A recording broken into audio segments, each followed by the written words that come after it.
Hello, Scream Demons, and welcome to the Screams from the Basement podcast. This is the scariest horror podcast on this side of the Black Lagoon. Screams from the Basement discusses the best double features the genre has to offer. We also interview the industry's finest that make our screams become nightmares. I am one of your creepy co-hosts. I am Casey. And I'm Sam the Damned. Let's get screaming. Let's get screaming on perhaps the titular episode of Screams from the Basement? Question mark. Kind of, yeah. Take your thoughts on these movies out of it, but in terms of representing the podcast, I can't think of a double feature that showcases screams coming from the basement more than today's topic of Castle Freak and Barbarian. Yeah, I mean, these movies definitely have screams coming from a basement, and therefore it's very apt for this show. But let's not call it the titular podcast episode because we can find better screaming in the basement movies than these. I don't know. I think these are two pretty definitive things in the basement movies. Here's where I'm gonna lose most of our viewers. Sorry if this is the last episode that you ever listened to of Screams from the Basement. I've loved your support and patronage until this time, and I understand if irreconcilable differences have to be made, but yeah, neither of these movies are super great. Full disclosure. So this is an episode that's been on our master list, our master Screams from the Basement list for a very long time. Like pretty much since we started like just jotting down double feature ideas. Because I think Barbarian, like we started right after Barbarian came out, correct? Yeah, we started the year after Barbarian. Yeah. So probably only a matter of months actually, because Barbarian came out in like the second half of the year. And I think we started in like December or January of 2023. Yeah. So this has been on our docket to do for a while. Both times this has kind of been a cursed episode. I don't know if Danhausen like put a curse on us covering monsters in the basement movies. Full disclosure, we were supposed to have guests twice on this episode. Unfortunately, it just didn't work out for either guest. Both times we tried to record it over the past 3 years.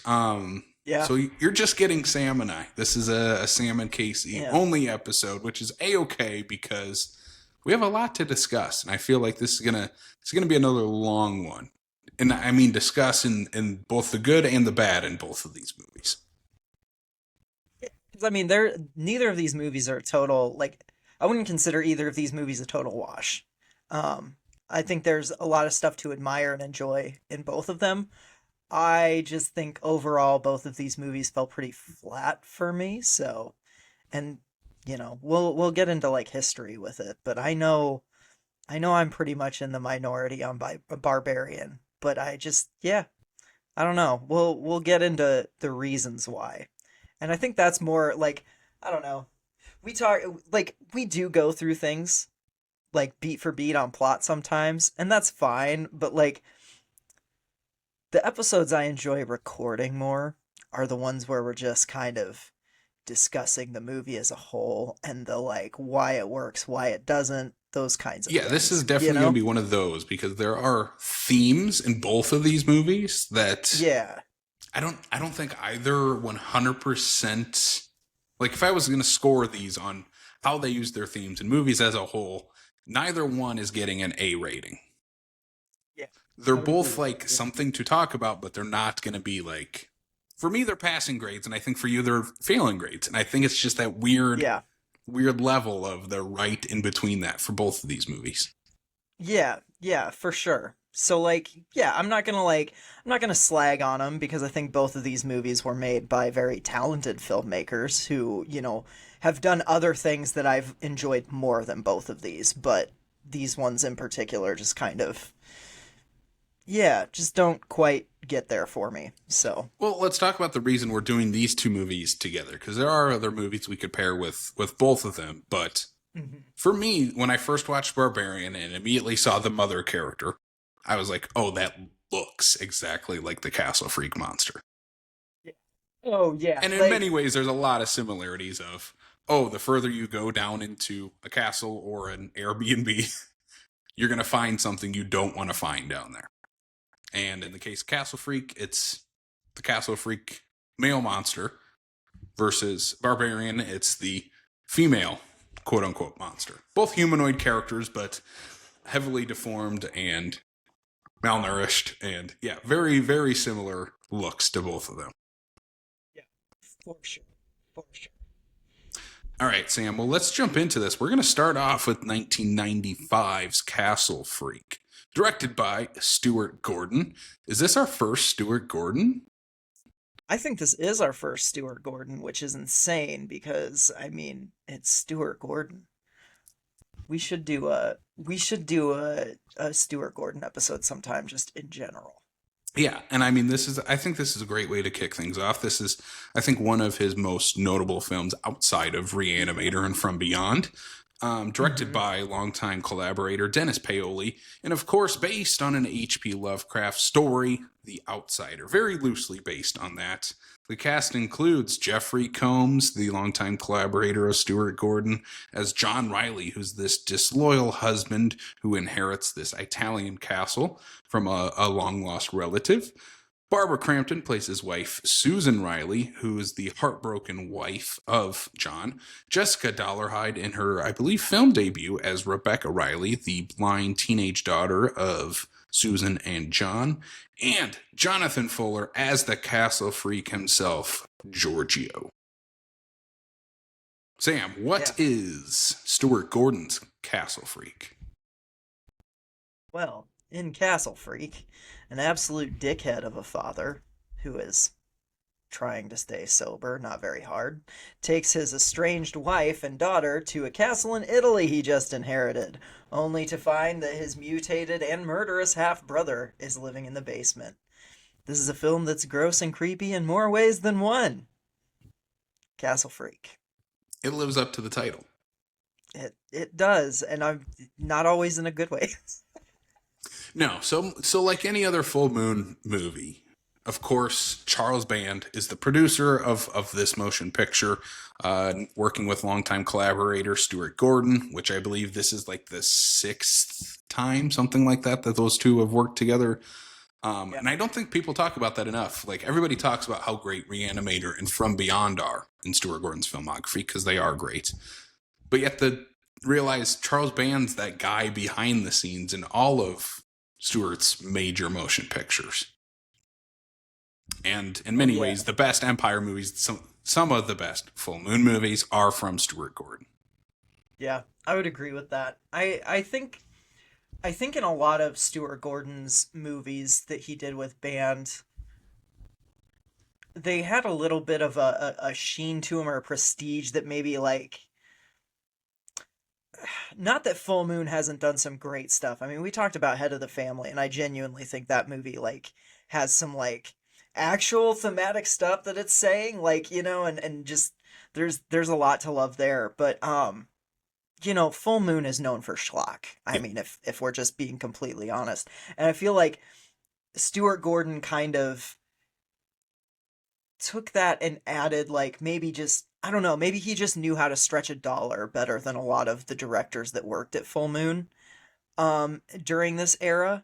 But I've always thought that his movies with Charlie Band like look a lot better than a lot of other ones from those similar eras, if that makes sense.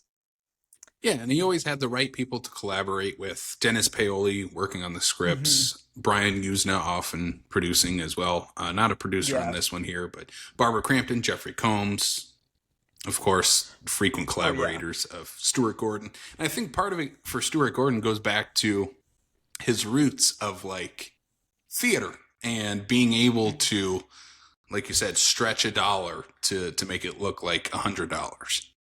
Yep.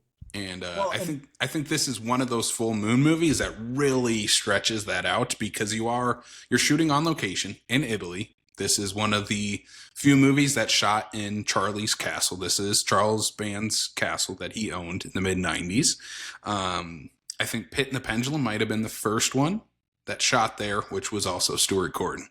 And yeah, and I mean, having an actual castle to shoot on and different locations in Italy as well, I mean, that just adds huge production value to a very, very low budget movie. So for you, Sam, this is a first time watch, right? Yes, it is. It is indeed a first time watch. This is one that's kind of been on the watch list for a while. For the longest time, it was on Shudder. I was surprised to find that it is not anymore, which is unfortunate. But yeah, I'd always heard about this movie. The premise sounded very intriguing. I love Jeffrey Combs. I love Barbara Crampton. Um, and this first time watch, like I said, this movie didn't quite do it for me. But what I'll say is like Barbara Crampton is killing it in this movie. She is so good and so like weirdly grounded in this movie. Like her acting doesn't feel super soapy or anything like that. Like it feels like a very real performance. And then you have Jeffrey Combs, who I also love, but I feel like he's almost in a different movie than Barbara. In the ways that he is like he's kind of giving a stage performance in this. Like we talked about Stuart Gordon being a stage director, filmmaker second, and I feel like sometimes Stuart Gordon pulls like stage performances out of his actors where they are playing to the back rows. And like that might be a stylistic choice, that might be absolutely by design. I'm guessing it was. But I found their performances so fascinating and so like very juxtaposing against each other in like the way they're presenting their characters. Um Yeah, I would argue this is perhaps the best performance from both of them, at least very close to the best performance from both Crampton and Jeffrey Combs. I yeah. think, as history shows now, in their like 40 plus year careers, Jeffrey Combs will probably be always known as Herbert West as like his iconic role. Barbara Crampton, I would say, has probably transitioned into what she's doing now and stuff in like Jacob's Wife. I would say is probably more so what she'll be known for. Yeah, But I in a think way, her this is kind of that resurgence has just yeah. transition for Barbara Crampton in a way, Mhm. because this is one of the last big movies that she did before kind of taking her break in the late 90s 2000s, came back of course in Your Next. um but like this is, she's not playing a high schooler or a teenager or a college student. For the Yeah. most part, gets to keep her clothes on.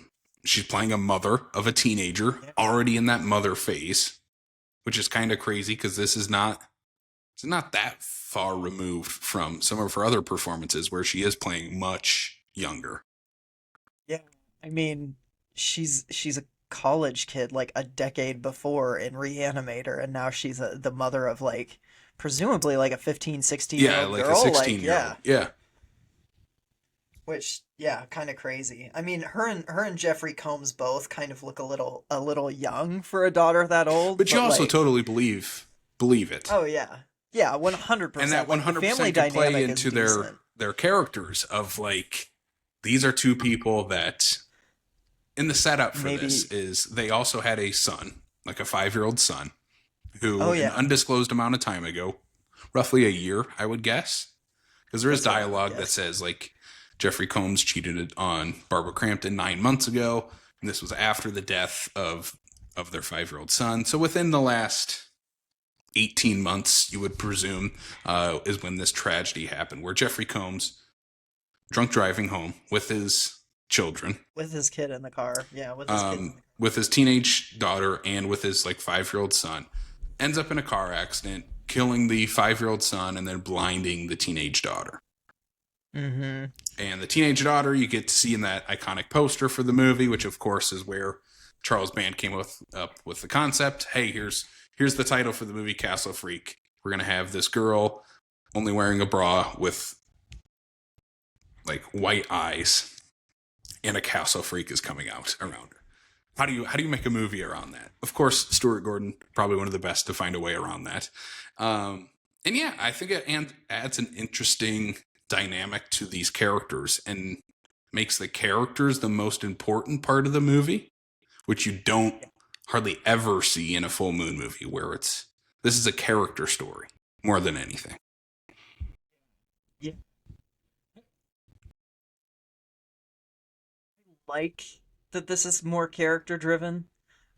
I wish that I don't know, like There's no real Jeffrey character Combs is like, growth though. There's like no no, exploring besides that like initial concept and then some conflict. like you don't really see him struggling ever with like the things he's done. If I'm being honest, like It I just mean, kind of reverts back to it.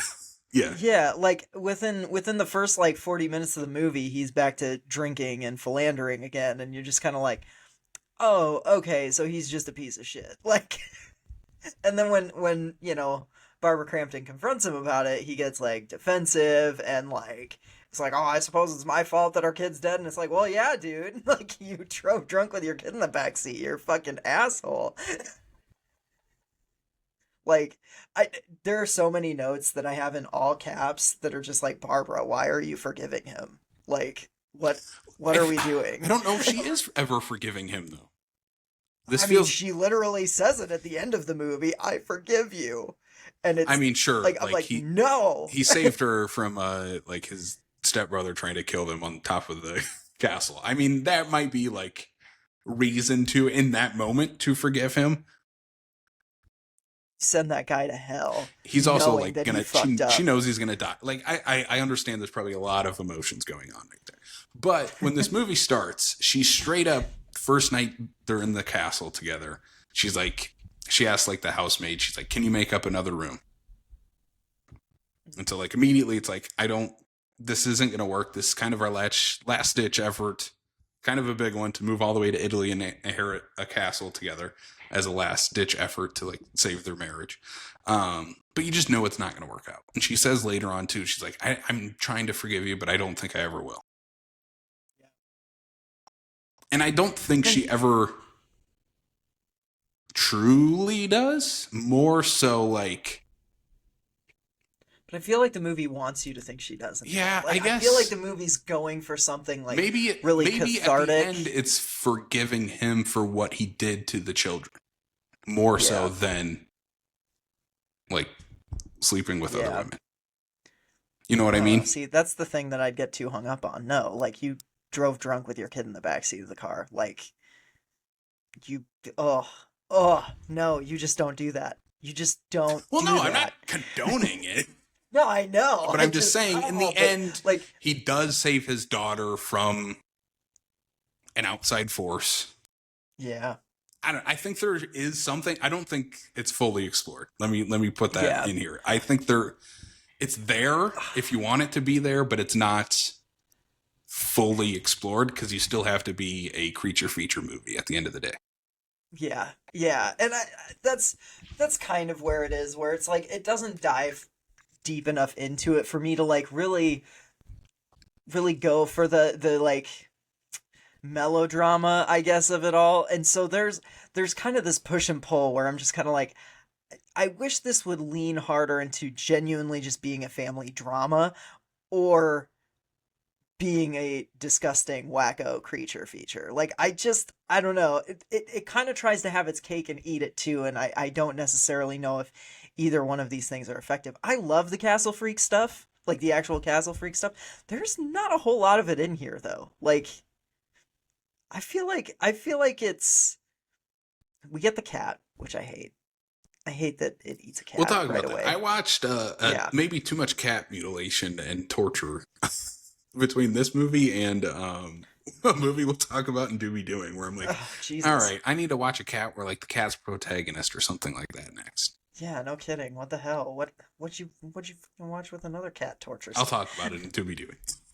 Oh God. Yeah. But yeah, so yeah, there's the cat scene. Don't totally love Also, that. like it's not that I don't think it's that bad. There's one point where I do feel really bad for the cat because I think it's like Mhm. when the cat's like underneath in the basement with Giorgio the Castle Freak, and he like starts pulling it into the. You can just tell like, oh no, that's a real cat that they're pulling in. Yeah. But then Don't you like see that. like the dead cat later, and it's just very clearly a fake cat with a bunch of goop and gunk all over it. Yeah. I feel less bad about that than them like pulling a real cat back. Yeah.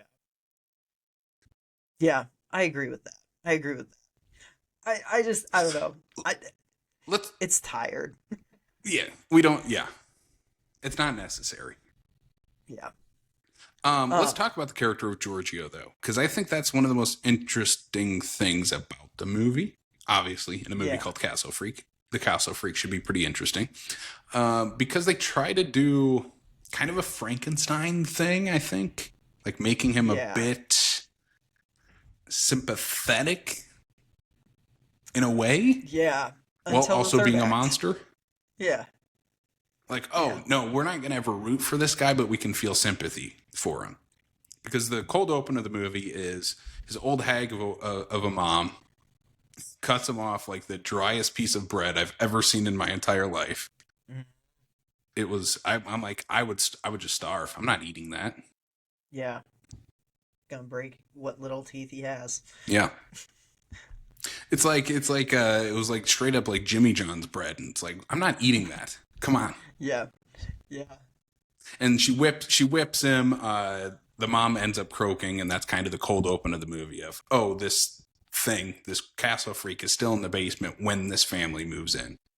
Yeah. And we find out later in the movie that Giorgio is the stepbrother to Jeffrey Combs, John, Mhm. because John's dad was also much like his son. So I think there's stuff here. So he was much like his John is much like his father, where his father left his mom back in Italy with their I assume deformed at that point, child, and went to America with his brand new wife, girlfriend, whatever, and had a son, John. Thus, this is Yeah. how John inherits the castle later on. And I think the movie does a good job of showing symbolism between John and Giorgio that maybe isn't fully explored. How so? How so? Yeah. Yeah. Well, I mean, the biggest part is one of the most iconic scenes of the movie, for better or worse, is when Combs gets drunk at a bar and ends up bringing a prostitute back to the castle. Mm. He ends up making out with her, kissing her cleavage, going down on her, and then having sex. Then figures out she's a prostitute and has to pay for her. And then immediately after that, you see Giorgio try to do the exact same thing. He's mimicking what he saw his brother do. He tries to kiss this woman. He tries to, not realizing that Combs was just like sucking on her breast. Takes a big old bite out of it. Goes down on this woman. Also does not, just takes a big old bite out of it again. And then we realized, oh, this guy doesn't have a dick. He straight up is Ken from Barbie. He is nothing down there. It's just a big old flat circle down there. So he cannot like perform the act of sexual a sexual encounter with this woman. So I think there is something there with him mimicking his brother, seeing what his brother's doing. We also see later that Combs sees Giorgio as a child, like where he's supposed to be buried, and it looks like a lot like their son, JJ. So I think there is obviously the familial connections between them, and then also the parallels of, in the third act especially, how Crampton and their daughter Rebecca see Jeffrey Combs, where they're getting chased around by this crazy castle freak, which I think could be a symbolism for their crazy father Yeah. running around chasing them, of them trying to escape him. I don't know if that's 100% in this movie. I think there is like crumbs of it, but Yeah. there's not the full Yeah. like dry piece of slice of bread. You know what I'm saying? Yeah, I getcha. I getcha.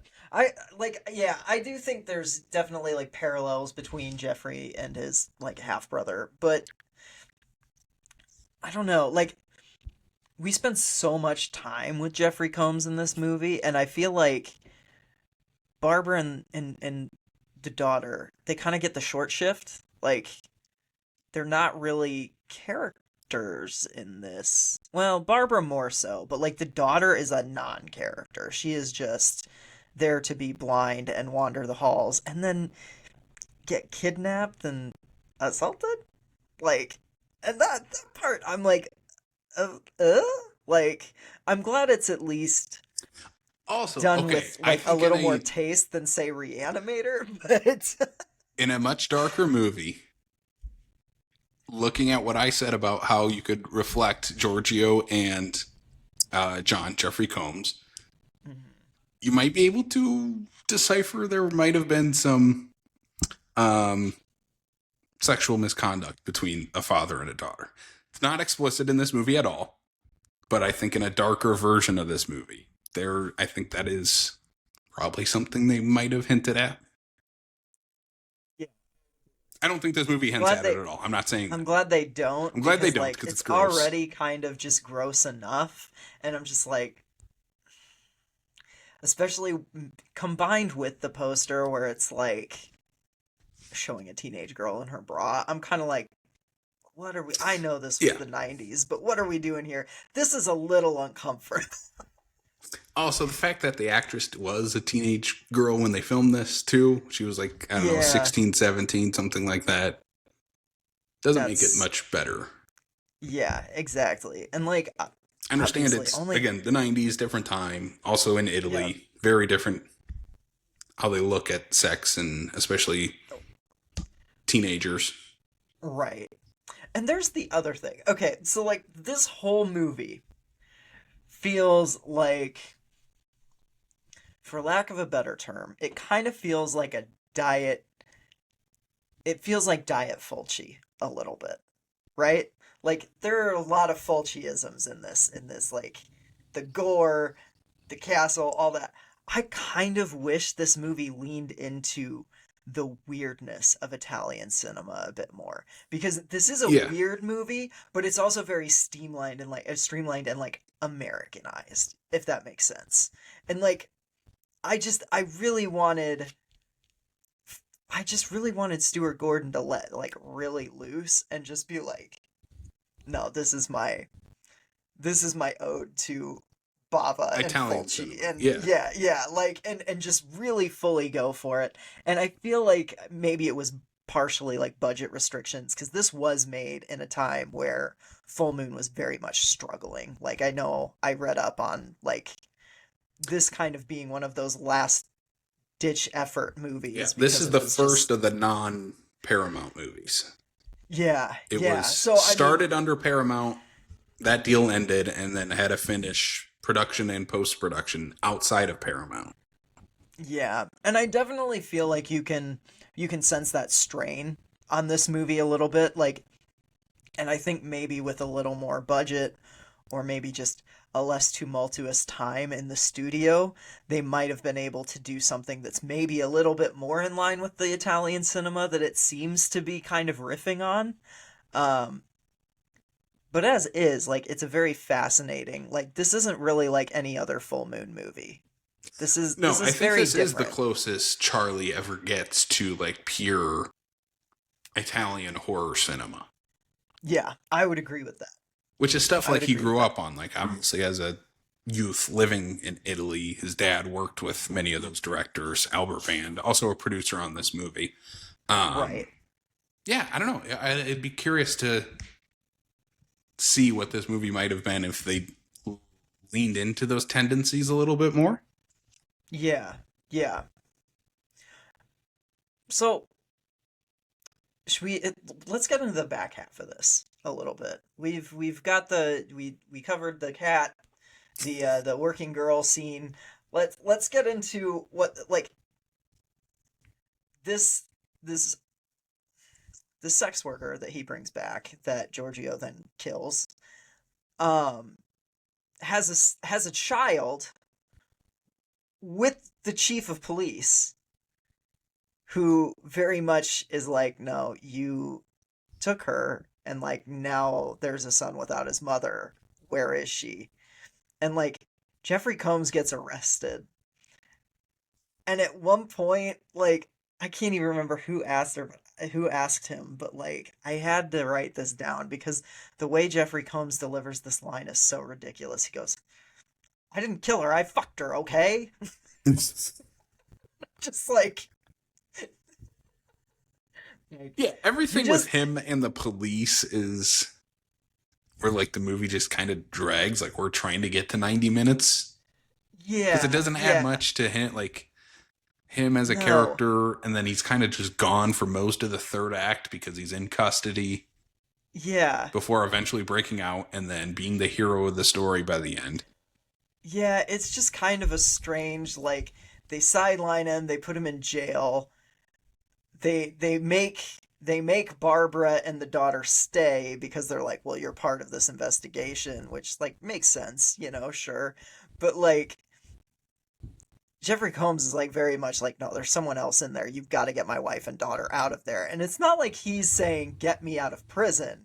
He's saying, "Get them out of there." And I'm like, as a cop, like as someone watching, I'm like, this guy isn't trying to get out of prison. He's literally just trying to get his wife and daughter out of this place. Like, I'd be like, maybe we should listen on the off chance he's right. Like, we can still hold him in custody until we know for sure. But But also, Susan, Barbara Crampton, and their daughter Rebecca aren't like, oh no, I can't go back to the house. We can't be back here. They're kind of yeah, okay that's with it. true. That's They're kind of true. just more annoyed that they are getting involved with his bullshit. Yeah, exactly. Yeah.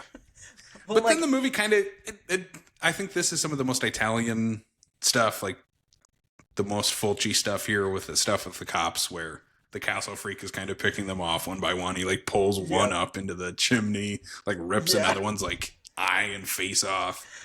yeah, yeah. And It's yeah, the it's way he fun stuff, but dispatches the it's cops also is kind of fun. out of Yeah. nowhere for the rest of the movie because it is really this family drama with a gross Hmm. monster in the basement, and then all of a sudden it becomes like a pseudo slasher, like monster picking people off one by one movie. Yeah, yeah. It's like it sets up all these characters, then separates them, then turns into a monster movie, and then tries to give us some kind of emotional catharsis that doesn't really land for me. Like I mean, I get that he saves his wife and daughter from a castle freak, but A, they're only in that castle because of him anyways. B, he still is like a horrible person who showed no signs of any kind of growth or remorse for what he did. Like I don't know. I don't know. This He this has more ending with him redemption than another dying. character we'll talk about in the next movie. These Oh, movies have yeah. so many parallels. It's kind of Okay, crazy, right? they do. Here's what I'll Like say about the both movies next. end in the third act with the castle freak and another character falling off of something really tall. Yeah. So here's the thing. The one part that I really, really like about the end of the next movie we'll talk about is it doesn't let that character off the hook. This one feels like it does just because of one act of self sacrifice. And I'm like, mm, no, I still hate him. I still hate him. Fair, yeah, yeah. But that's He not to probably say I should have didn't had have. another moment with his wife and daughter beforehand to get to this point where it's like, oh, okay, then they both can forgive him for what he's done in the past. Yeah. Also, like most of the stuff like we're seeing as an audience, the Barbara and their daughter are not seeing. Like where he No. is starting to feel remorse in the police station where he's like, I need to save my wife and daughter. They need to get out of this house. Literally breaks out of prison to go save them. They don't Yeah. see any of that. No. Like, So I guess as an audience member, sure, we can feel redemption for them, but as characters, yeah, they probably shouldn't really. yeah. Yeah, and that's the thing. Like, I do think that the audience is clued in more to like his growth, quote unquote. But like you said, they're not. And so this tearful like, I forgive you. I'm so sorry. I'm like, why are you apologizing? Like, you have nothing to apologize for, Barbara. Yeah, it might have been. maybe it should have just been more explicit in what what she's forgiving him for. Yeah. It's just, I don't know. Because like I just, I still feel like if she's forgiving him for the death of their son and blinding of their daughter, and is now kind of redeemed himself by saving his family this time, I can sure. But like he sure. still was a drunk and a womanizer. That, you can't forgive him for that. He didn't have any redemption for that. Yeah, exactly. Like, I don't know. I don't know. I thought this movie was fine. Yeah. I guess that's Well, what it boils I have down to. one more question to leave you with. How do you read this ending Okay. where Susan and Rebecca are walking out of the house, out of the castle with um, John in his casket getting carried out, and then off in the distance she sees the police officer with the orphaned young boy of the prostitute. She kind of just looks at him and kind of like gives like a hesitant smile to him. Like how do you and then it cuts to black. That's the end of the movie. How do you read that ending?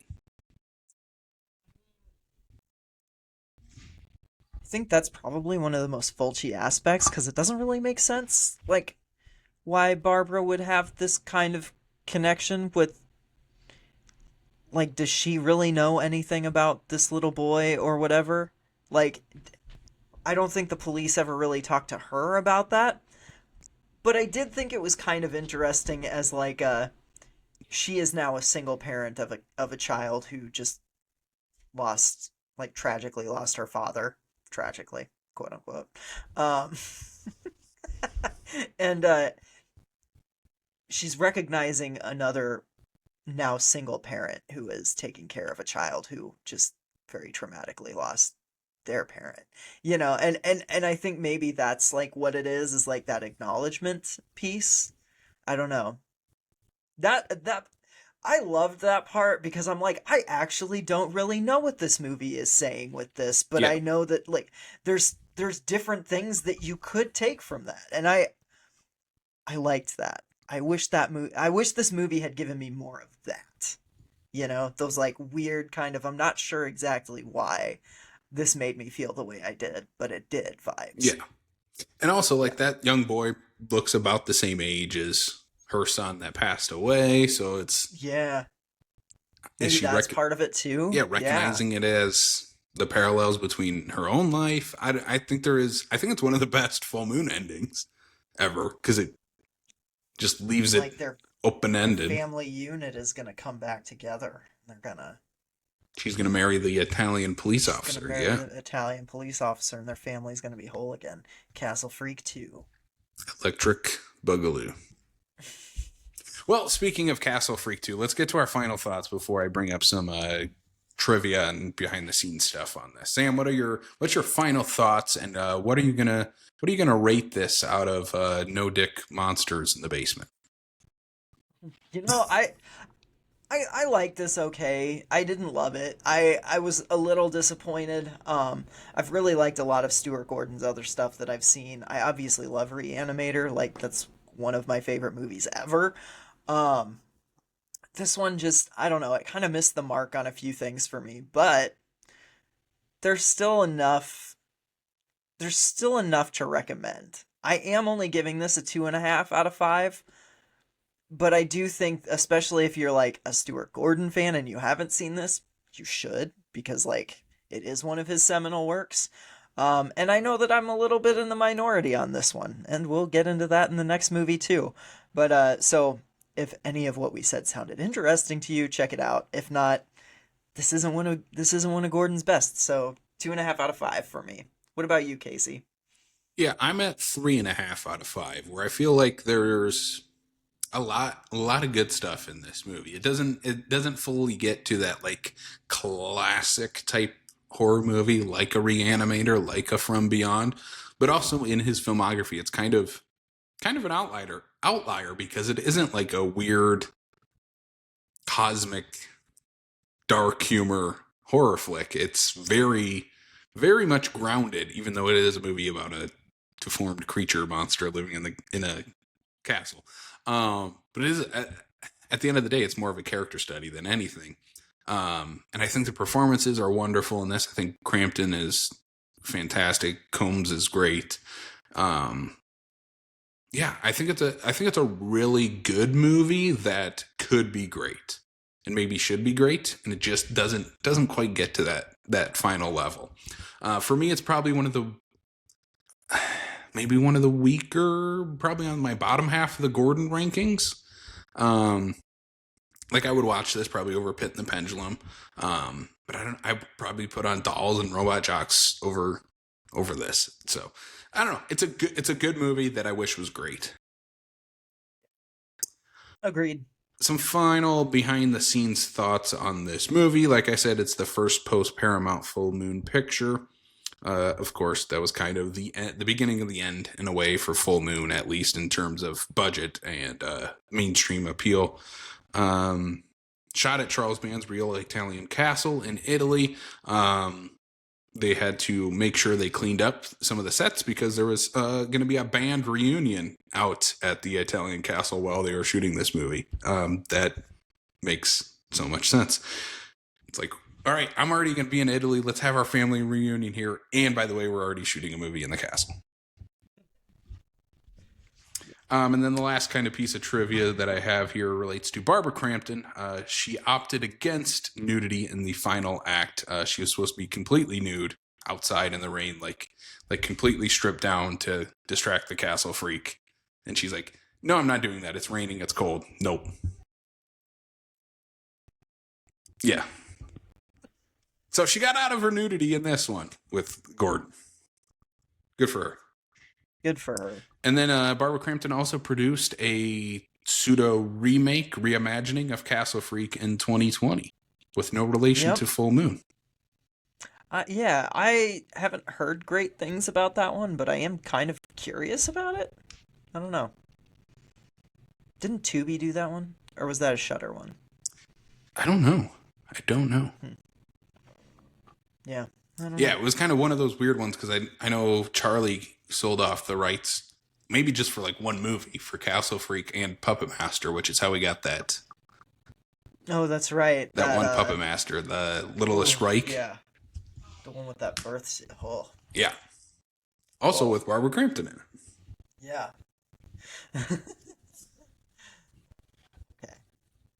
All right. Well, that was our first film in our In the Basement double feature. Let's get to our first ad read of the show.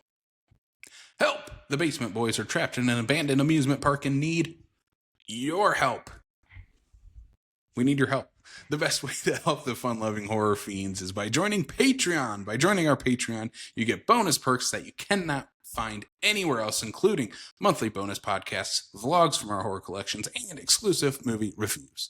Each subscription to Patreon helps the Basement Boys escape Old Man Marley's amusement park, and you can join by scanning the QR code on screen or visiting patreon.com/screens from the basement. Links in the episode description. Brand new episode out right now for all patrons.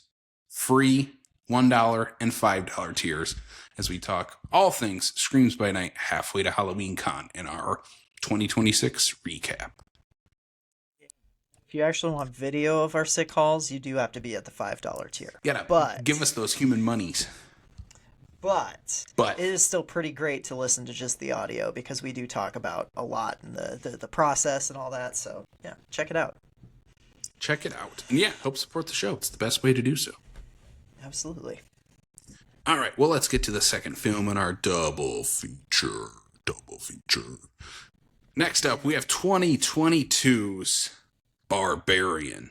Written and directed by the whitest kid you know, Zach Cregger. Cast includes Georgina Campbell as Tess, Bill Skarsgård as Keith, Justin Long as the piece of shit AJ, Richard Brake as Frank, and Matthew Patrick Davis as the mother. Yeah. Sam? Real quick, before we get too deep into it, I do want to say we are going to be talking about Barbarian, which in and of itself should warrant content warning. We will be talking about sexual assault. None happens on screen in the movie, though, so just keep that in mind. Yeah. But anyway, what is Barbarian about? Well, A young woman arrives at a Detroit Airbnb to find out she's been double booked with a guy who's already staying there. The two of them find out that there's a creepy basement harboring a dark secret. Then, right as soon as that secret's revealed, we cut somewhere else and spend about 40 minutes with a rapist fleeing the state of California to one of his homes in Detroit. After his victim comes forward. Great stuff.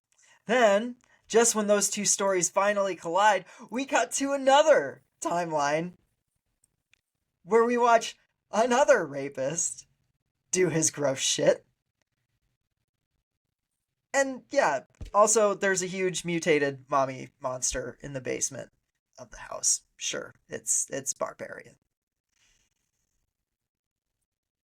That's what I wrote. I wrote that. Like that is like word for word what I wrote because I didn't know, like I'm just like, how do you even describe this plot? Like it's all over the place. It's unpleasant for almost 2/3 of the entire runtime, and not in a way that I find any enjoyment out of. This is going to be like an exorcism. Casey, what's your history with this movie? Yeah, I watched this right when it came out. This was in theaters, right? Yes, it did go to theaters. Because this is I did not see it in theaters. This is one of the first of the Fox Disney movies, if I'm not mistaken. Yes, right after the Fox Disney merger, which is why this movie's not on physical media, because Disney says fuck you. Yeah, fuck you too, Mickey Mouse. I think the only way you could actually like get this movie, like, I think was on VHS, like a limited VHS run or something. I could be wrong. Those could still be bootlegs, but I think if you got it from Redbox, you could just not return. Then it just to take Redbox. it. Yeah, yeah, because that's how a lot of people got physical copies of The Empty Man, which was also in a similar position to this. Yeah. I don't know. Disney doesn't like to make money apparently on physical media anymore. Yeah. They like to make money on everything else, but heaven forbid we get a horror film on physical media. Yeah, exactly. Anyway, so yeah, I watched this in the theaters. Was pretty torn on it then, because the two big movies that year I remember in the horror genre were Barbarian and Smile, were the two ones everyone was kind of talking about, especially as like original horror films that came out in 2022, which is really the first year by first-time filmmakers. Coming off the pandemic, theaters everywhere are open, so people are actually going back to the theaters for the first time in 2 years at this point. So it was kind of a big deal that we had like these brand new original horror films in theaters.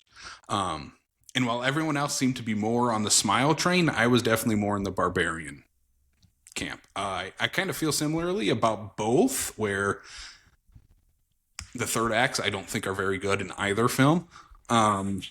But also I like Barbarian much better than I do Smile. How about you, Sam? Is this a movie you watched when it came out? What's your history with Barbarian? This in theaters. Also, I'd like to make a correction. This is Zach Cregger's first solo directorial debut, but I did remember in the back of my mind the fun piece of trivia where he co-directed the raunchy sex comedy Miss March from 2009 with Trevor Moore. One of the other whitest kids, you know. Yeah. If anybody's seen that movie, it's not very good, but I do have a very fond and nostalgic memory attached to it. So, anyways, yeah, Barbarian. So I did not watch this in theaters. I was very hyped for this movie because I had heard only good things. Everybody that I knew was like going to it blind. So I did. Like somehow I missed it in theaters, but I was bound and determined to watch this unspoiled. So it came out. I thank God I rented it. Spoilers about my feelings on this movie. I rented it like as soon as it hit, the VOD platforms. And I made a night of it. I was home by myself. I ordered pizza and I had my vape pen going and I was just like, I had a little me night and I was so excited. And I remember watching the first half hour and being like, this is as good as everybody says it is. Oh my God, this is great. I can't wait for it to get nuts.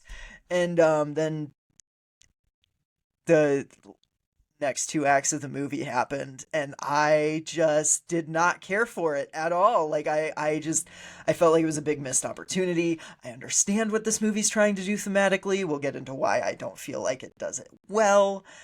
um I I really want to like this movie more than I do. Because I think the concept is really cool. I think what it's trying to do is very cool. I just don't know if it tells it in a very coherent or enjoyable way. Um, I was very excited to rewatch this, and I my feelings really on it did not change much, and I was bummed about that. Like I went into this like very open, like the the opening had me hooked, and like that cut to Justin Long is just really, it takes me completely out of the movie. I think it loses steam, and I think that section is entirely too long. Um and I don't know, this movie falls apart so quickly for me, and then I just find myself through the back half of it going like, why is any of this happening? Why are we doing this now? Why, like, and by the end I'm just kind of frustrated with it. So yeah, I don't know. Where do you want to start with this, Casey? I mean, I think this is one where we have to just go through the movie. Yeah.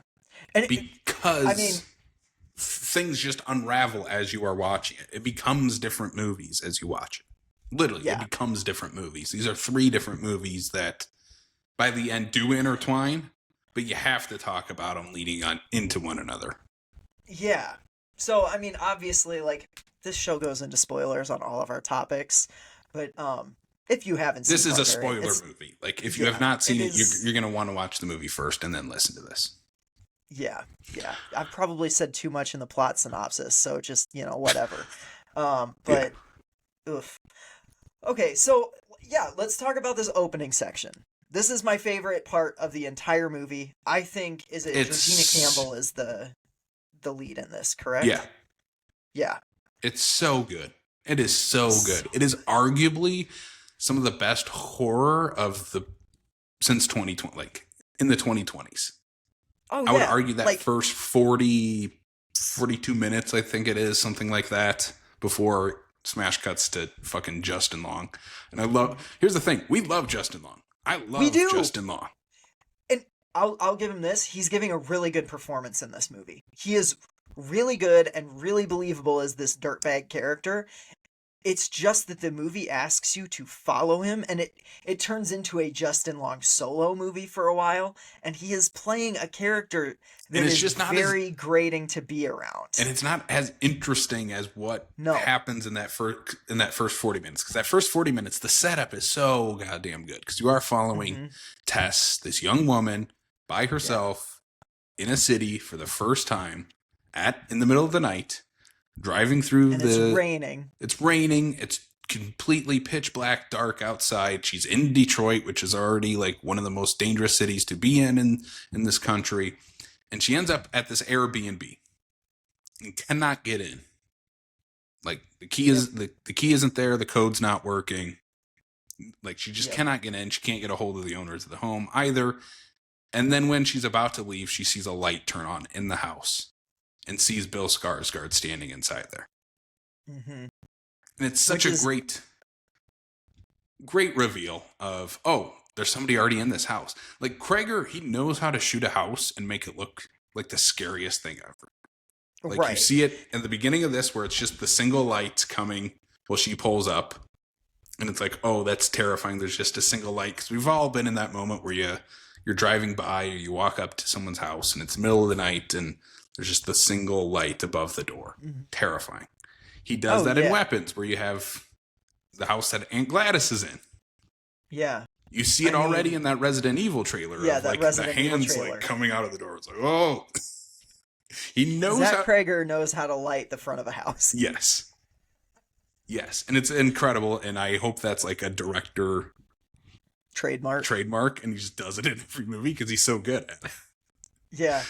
Yeah, and that's the thing. Like this opening is so good, not just in the way he shoots it, but just like in the writing. Like I think it's so clever. I think it's so like this is a woman who's very much like doing all the right things. She's not trusting this guy.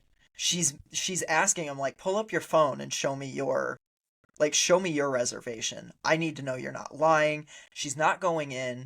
And like even when she does, like she's immediately going to the bathroom. She's doing all of the right things to make sure that this guy does not do what guys do. Like, and it's such a fascinating like push and pull of like male female dynamics. They even talk about like they have a conversation about how like if she had gotten there first and he showed up, she wouldn't have even let him in. And I'm She's like, like, I that's wouldn't the have even right opened the move. door for you.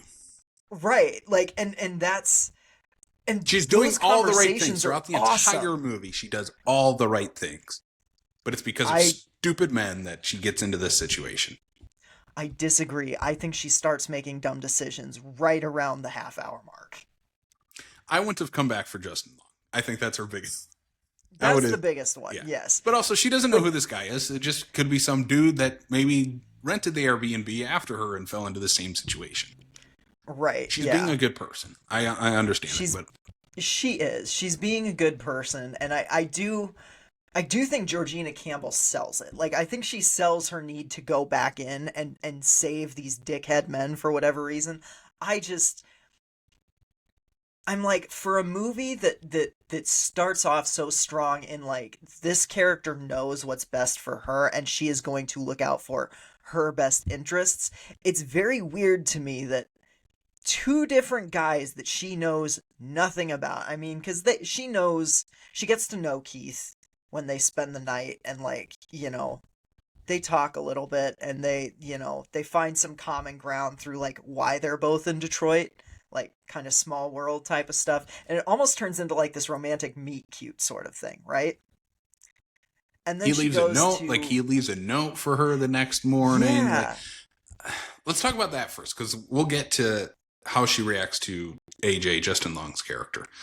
But the dynamic that they set up with Tess and Keith is so good because there is no danger in this point. We find out that there Hmm. is no danger, but all the red flags are coming off for Yeah, both Tess as a character and us as an audience member. Of, oh, like we know something else is gonna we happen. know something else is going to happen. It's a horror movie.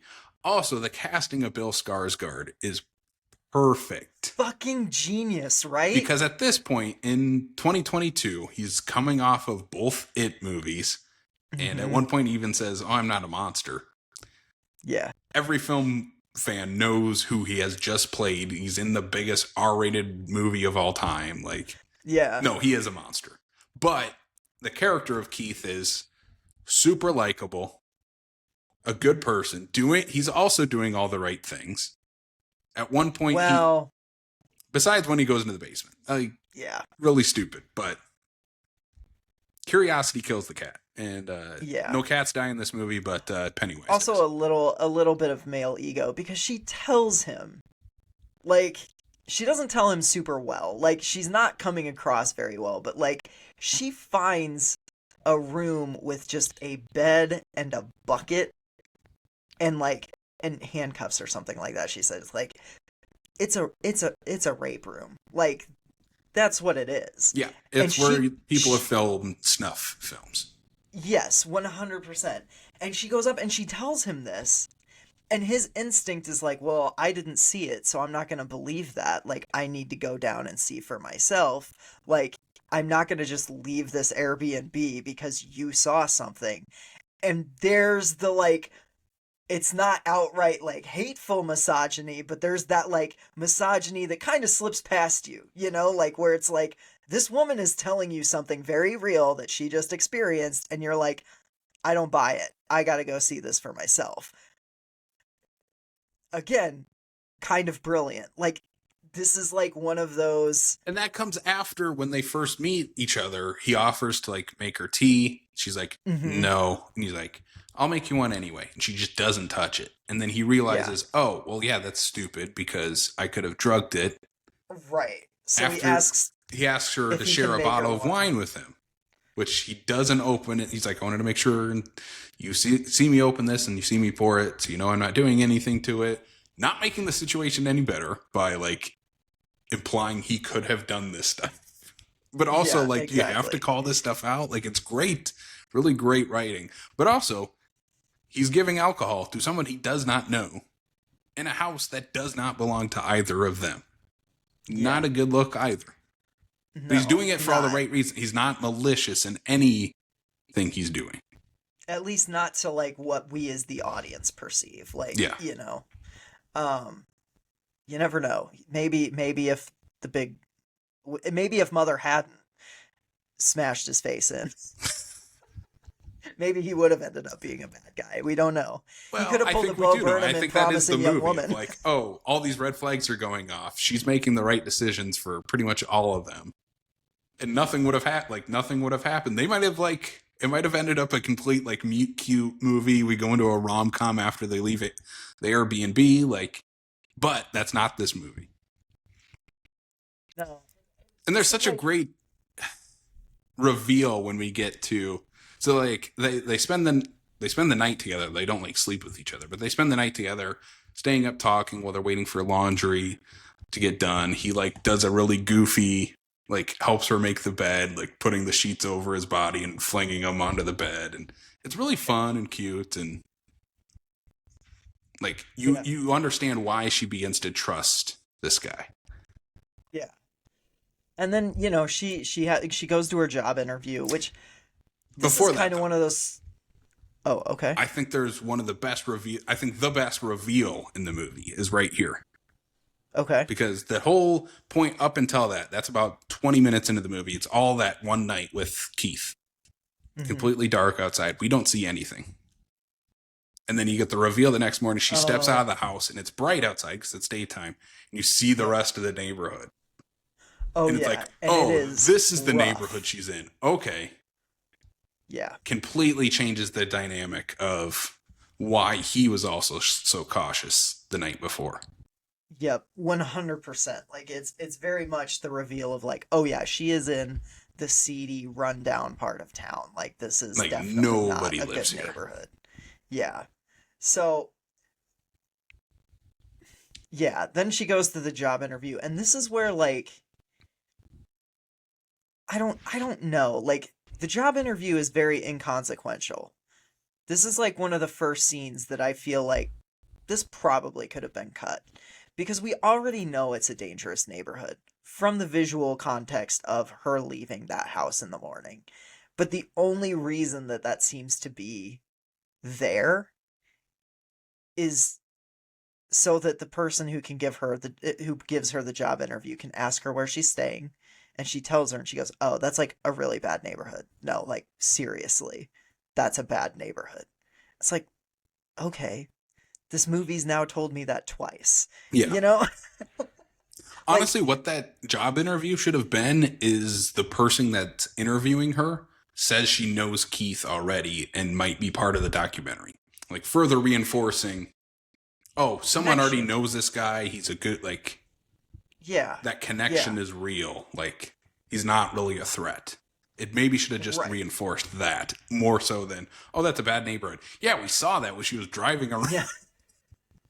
Like, and she comes back And she and comes you back get and gets the chased by a homeless person.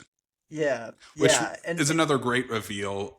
He's just not much of a character for it to be anything no. of consequence, really, in the grand Well, scheme of that's the the movie. problem. The character you spend the most time with is Justin Long, and he's such a shitbag that like. And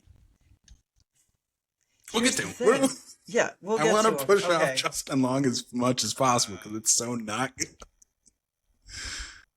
Okay. What Because else there's do you even want to more talk good about in this stuff that happened. opening? Like, this is where she finds, like, the weird space downstairs. Yep. There's a great, like, using her ingenuity of, oh, like, she's curious what's in that hallway, but is smart enough. I'm not going down there when I can't see where I'm going or what could be ahead of me. So she, like, sets up a big mirror so it, like, angles the light that's down there so she can actually see down the hall. Yeah. All Like, of it's that's really good, good like, stuff. really good stuff. And then Keith comes home and he's a dipshit who doesn't believe her and has to investigate Well, all of this. and the other thing is that the door to the basement automatically locks behind you. So when you go down into that basement, you are trapped unless you prop the door open. That's an like important context for later, especially when you find out what this basement is and blah blah blah. Um, but yeah, Here's the thing, though. I don't think that gimmick pays off. Because when you do these, it's usually like rules of three. You set things up twice, and then it pays off in the third one. This one kind of pays off in the second time they introduce the door locking by itself. Because, like, she realizes the first time she gets locked in the basement without her phone. She has the keys in her pocket, so Keith can't get into the house. It's like, okay, that's the first time we see that door lock by itself. Second time it's about to, she makes sure to block the door.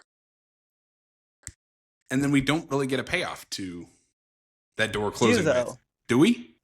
Because Justin Long comes in, he sees the door propping open, he sees the chair propping open that door, and he takes it away before he goes down into the basement. And that's why she can't get out and has to break out at the window in the third act. It's not a great payoff. It's not a great payoff. Yeah, I suppose you're right. Like, it again, it's one of those things that like I appreciate the writing in this movie. Like I appreciate what it's going for. There's a lot of stuff in it that feels a little just like half-baked to me. Like first draft. Yeah.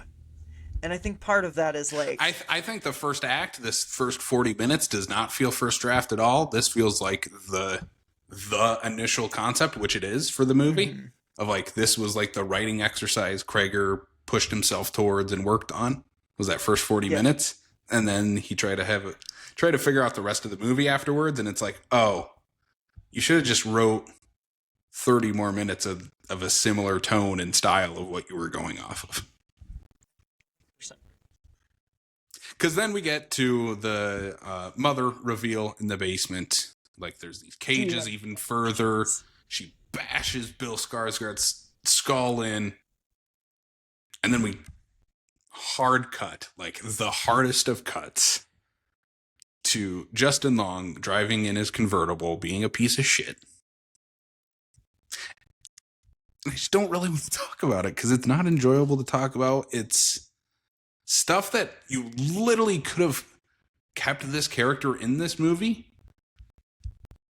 and just fast forwarded to him in Michigan versus him in Los Angeles. we spend so much time in Los Angeles where he's like we spend so much time where he's like, oh, this is gonna ruin me because this girl came out and accused me of rape and I didn't do it. And then, I mean, like, one of his friends, played by director cameo Zach Cregger, asks him about it later. And the dude literally is like, no, I didn't. And then he describes a rape. Like, it's cut and dry that he did it.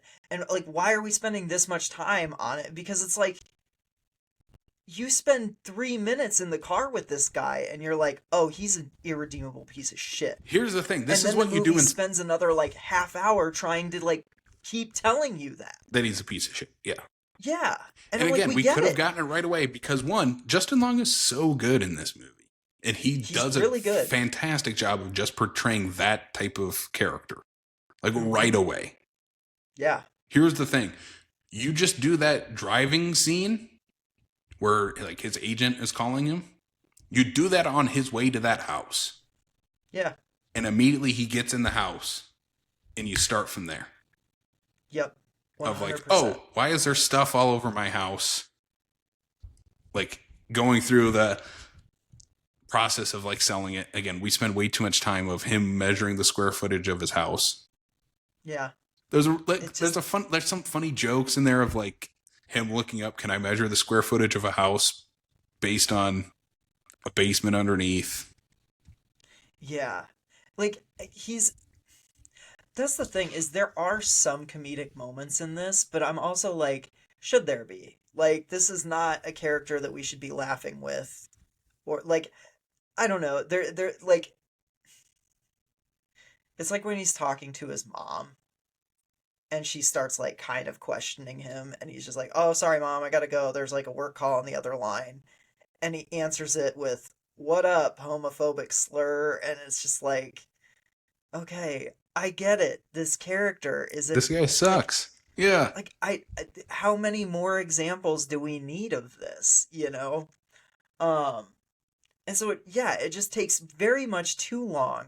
Too long for him to be wandering around like I don't want to listen to his shit for this long. Like I'm just like it irrationally angers me, and I know that's the point. I know we're not supposed to like him, but it's overloading, and it's Yeah. just like it Here's the takes me thing. out You of the shouldn't movie. just be I don't want to keep focusing on watching.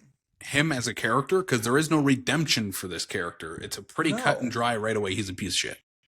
That's all you this is really a need to know about movie this guy, right? about misogyny and Yes. male power dynamics and how that applies to females. You should be focused on the fucking female character. And here's the thing. You focus on the dichotomy of Tess versus AJ, on how they react to certain things in the house. Because I think that's one of the best Yeah. parts when we spend time with AJ is his reaction versus her reaction to going into the basement for the first time. Like, Yes. he's not skeptical about going down that creepy hallway. He's more so like, oh, sweet, I have more square footage in this house I need to sell because I need to pay my legal fees because I'm a fucking rapist. Right. Again, stuff that could be explained in a much faster way in this movie. Instead, we're just spending time with this guy. And I don't want to spend time with this guy. Yeah. It's Spend more time just with the people that were likable in that first 40 minutes. Before even you if get there to this were a guy. heel turn with Bill Skarsgård, if we had spent a bunch of time with him with that dynamic, I don't. But like and the other thing is like you just have no context for why Justin Long's there. It doesn't. I mean, I get that this movie is about the very different ways that like misogyny and male predatory behavior can manifest themselves. But when we get to the next cutaway, those two are very similar. Like it's not like that flashback is showing us a different form of misogyny. It's just showing us more of what Justin Long is doing, and the movie's like weirdly trying to make it seem like, oh, they're different but the same, and I'm like, they're not different at all. I Like the first time I watched it, I didn't outright dislike the stuff with Richard Brake. I mean, it's But- Richard Brake, but so like I like him, But watching it this time, I was like, this is so unnecessary for the rest of the movie. yeah, you just don't need it. You just don't need it. I love Richard Brake. He is one of my favorite actors, period. He's incredible in everything. He's great. He's still great in this. Mm-hmm. But I just don't think any of this flashback is necessary at all to No. the rest of the movie. I mean, the homeless guy literally explains it in about 30 seconds right after we get the flashback. So I'm like, why does this movie keep telling us things twice? Yeah. It, It's just not necessary. And like, if it would have been Yeah. cut from the movie and we had maybe some more ambiguity to the mother, Mhm. makes her scarier. Oh, I think so too. Also even more sympathetic, I think, in a way. Mhm. Because you don't need all the gross stuff with Richard Brake Yeah. and what he was doing. Right. Like, it's just. And here's what I'll say, I do appreciate that this is a movie that does, like, it is dealing with sexual assault, but it is not, like, graphically showing it on screen. No, not at Because all. it knows what's necessary and what's not. It's very much like you get the idea, and it is very uncomfortable. Like I'll give it that. Like it is an effective, like, ew kind of movie. There are large stretches of it where I'm just like aggressively turned off by it, and even just trying very hard not to get disengaged with the Yeah. movie. Like I paused it a few times while I was watching it this time, and just like got up and did some other things before I went back to it, because I was just like, God damn, like I didn't want to be watching this.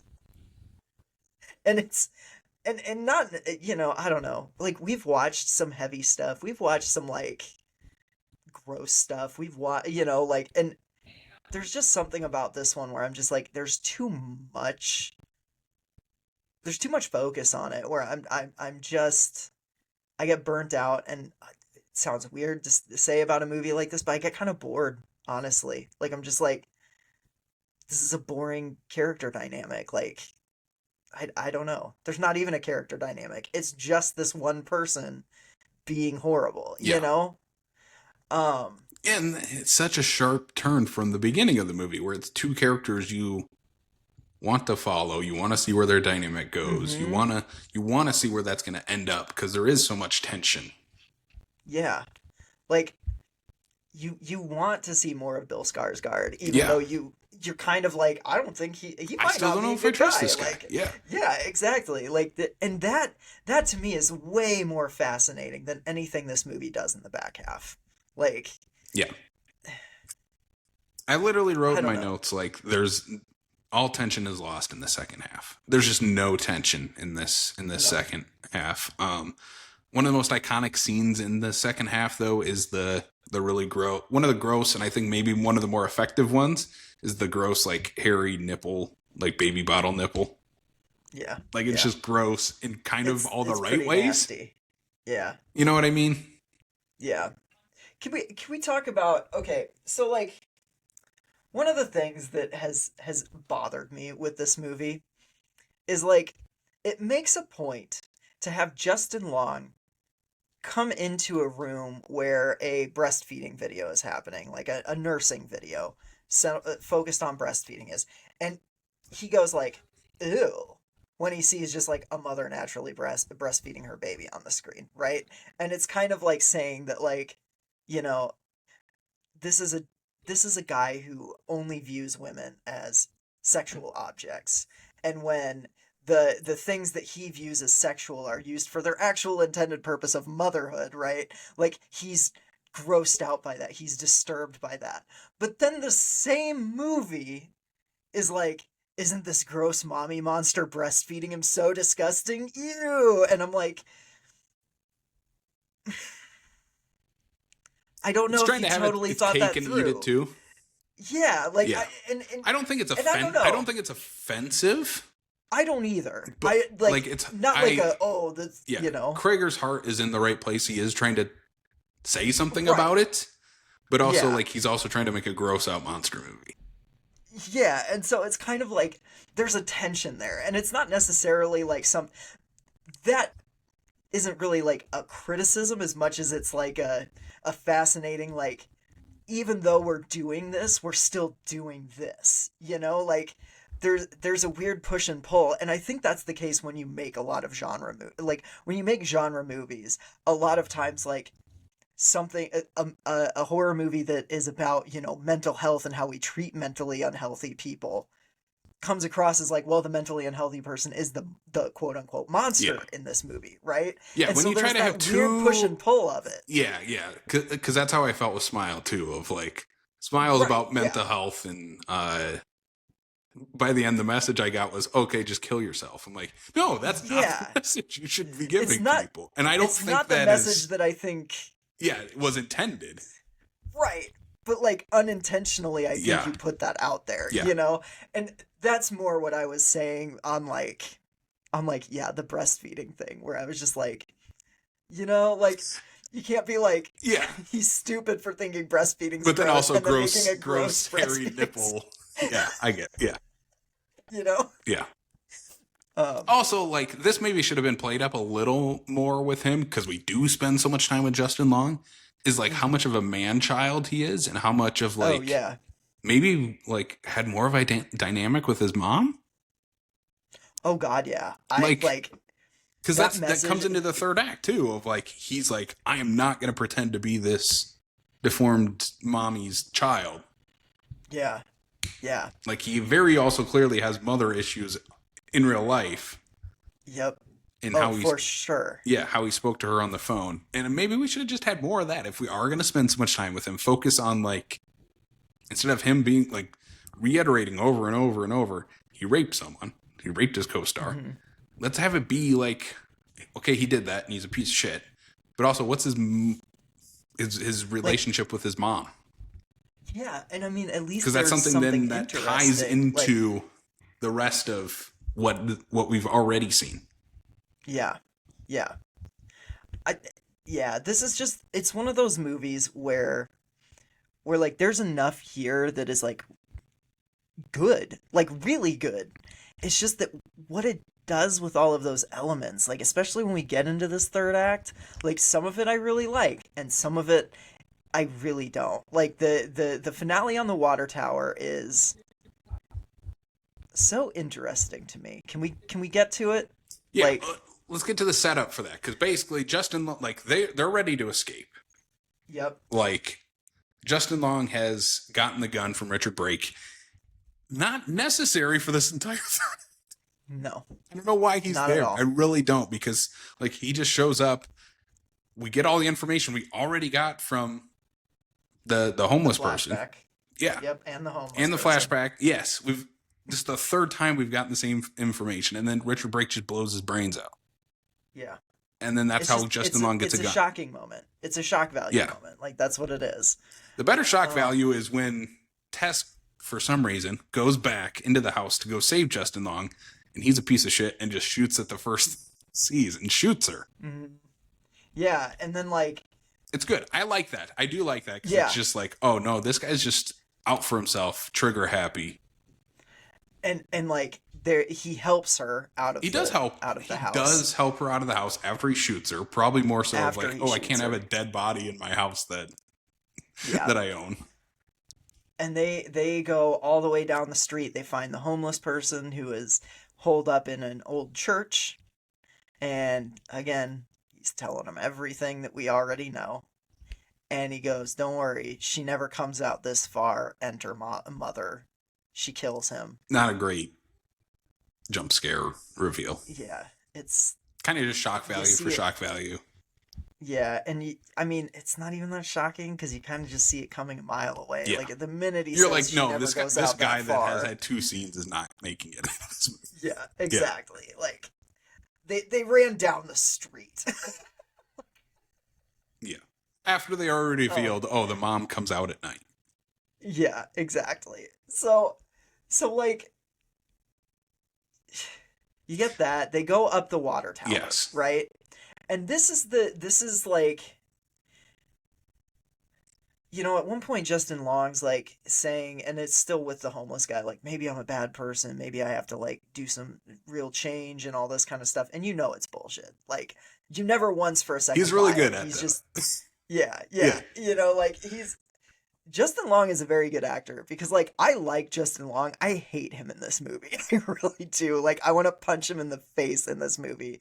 And I don't feel that way about Justin Long in any other movie. Oh, you need to watch Well, the I can't remember what it was called. The one I just watched with him and his wife. oh yeah, the one where she's like a vampire or something. Yeah, Yeah. because he's a piece of shit.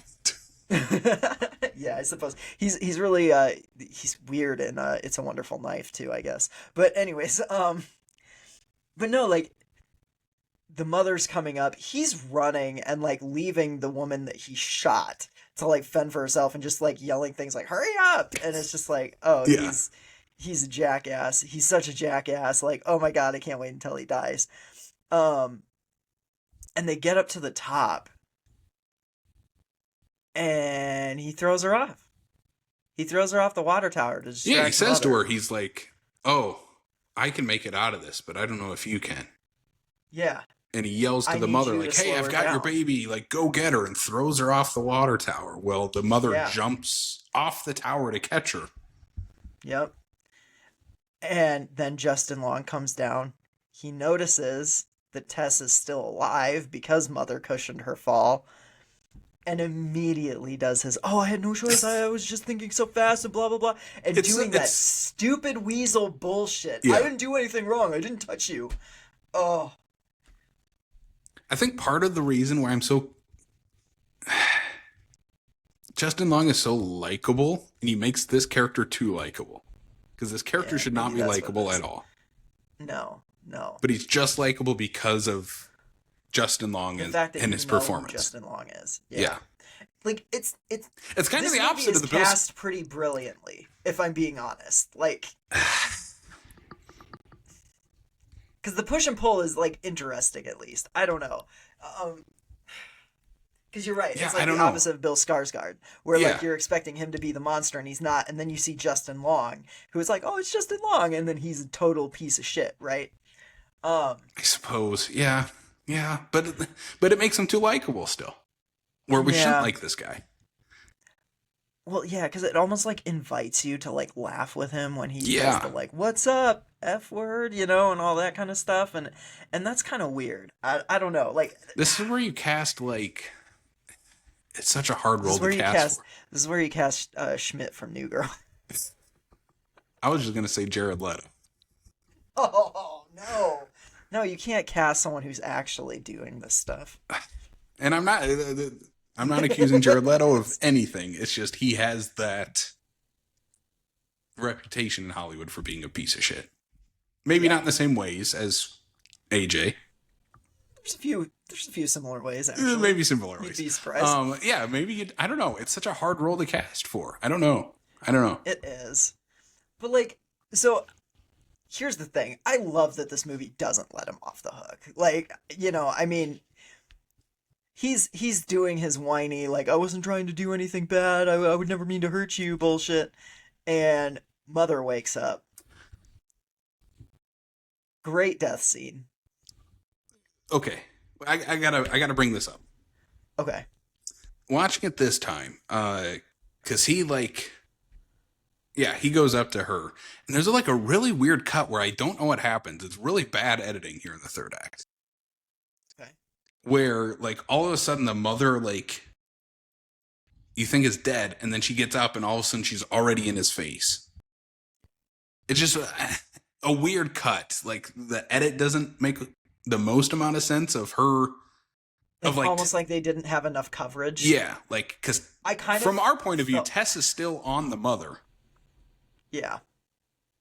but then the next shot we see the mother, she's like gouging his eyes out.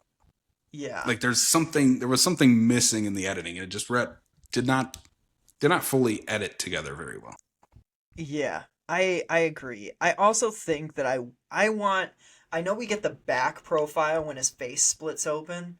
I wanted the full like, again, probably a budgetary thing. I get it, but like, you make a movie called Barbarian. Give us a little barbarism, like I don't know. So yeah, and then here's the part that really conflicts me. Mother is literally an abused, deformed woman who just wants a family and a child. And I understand the tragedy of like I'm a Universal monster kid. I get it. The monster has to die at the end, but it feels really not great to have our final girl shoot her in the head and cut to black. I'm like, what? Like, end credit song is funny, I guess. Yeah, I don't know what you do with this ending. Yeah, And maybe it's just that, like, the last ditch effort that this mother has, the last bit of life she actually has is Justin Long, like, to kill him. And then dies next to him or something. You know? I Yeah, don't it just like doesn't sit 100% well to have our main character Tess kill her. Yeah. Like, here's the thing.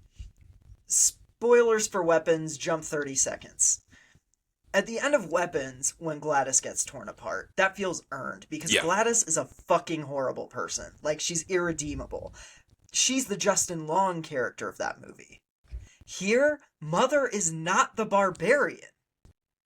Like, Mother is the victim, of a barbarian. Yeah, of the barbarian. Of one of the Richard. barbarians. Yeah, Richard Brake is the barbarian. Yes. Yes. And so it just feels very it feels like I don't know if I want to say disingenuine, but like it feels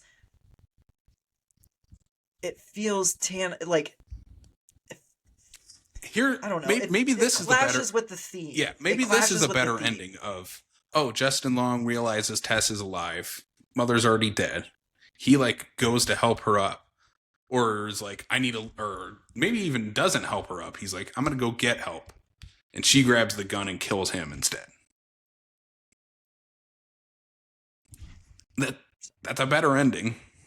It's at least a, I don't Yeah, know. Like it's still not great. I don't know. Like I think this movie has its heart in the right place. yeah. I think it's saying the right things. I think it's trying to say the right things. I think it's like asking the right questions. I just think that in the back half of this movie, Cregger kind of loses his grip on the themes. He's Yeah. trying to do too many things and it doesn't quite work out in the end. Here's the thing. Because thematically, structure wise of the story, this and Weapons are very similar. You can see how it's the same director going from Barbarian to making Weapons. Oh, for sure. And he has a firm grasp on everything in Weapons of Yes. 5 different storylines you're jumping into, and not always the same linear storytelling. It's just kind of jumping from character to character, much like this one. Like, we are jumping from character to character. We're following Tess, then AJ, then Richard Brake's character, and then how those things all come together. Weapons is doing the exact same thing with even more characters. Like, he has even more characters he's working on. But that narrative pulls forward with Yeah. every single new segment. Like every new character you're following, you are finding a different piece of the puzzle as Tonally- opposed to just tonally all the same too. yes, Where 100%. I feel like we're in 3 different movies when we follow these 3 characters. yes. Weapons is Also, the same movie. I hate the fisheye lens when we go back to the 80s. I think it's such a bad stylistic choice. I do not like it at all. I get it, but yeah. I get think it, that but segment's unnecessary. oh, it's so bad. I don't like it. Yeah. But That said, yeah.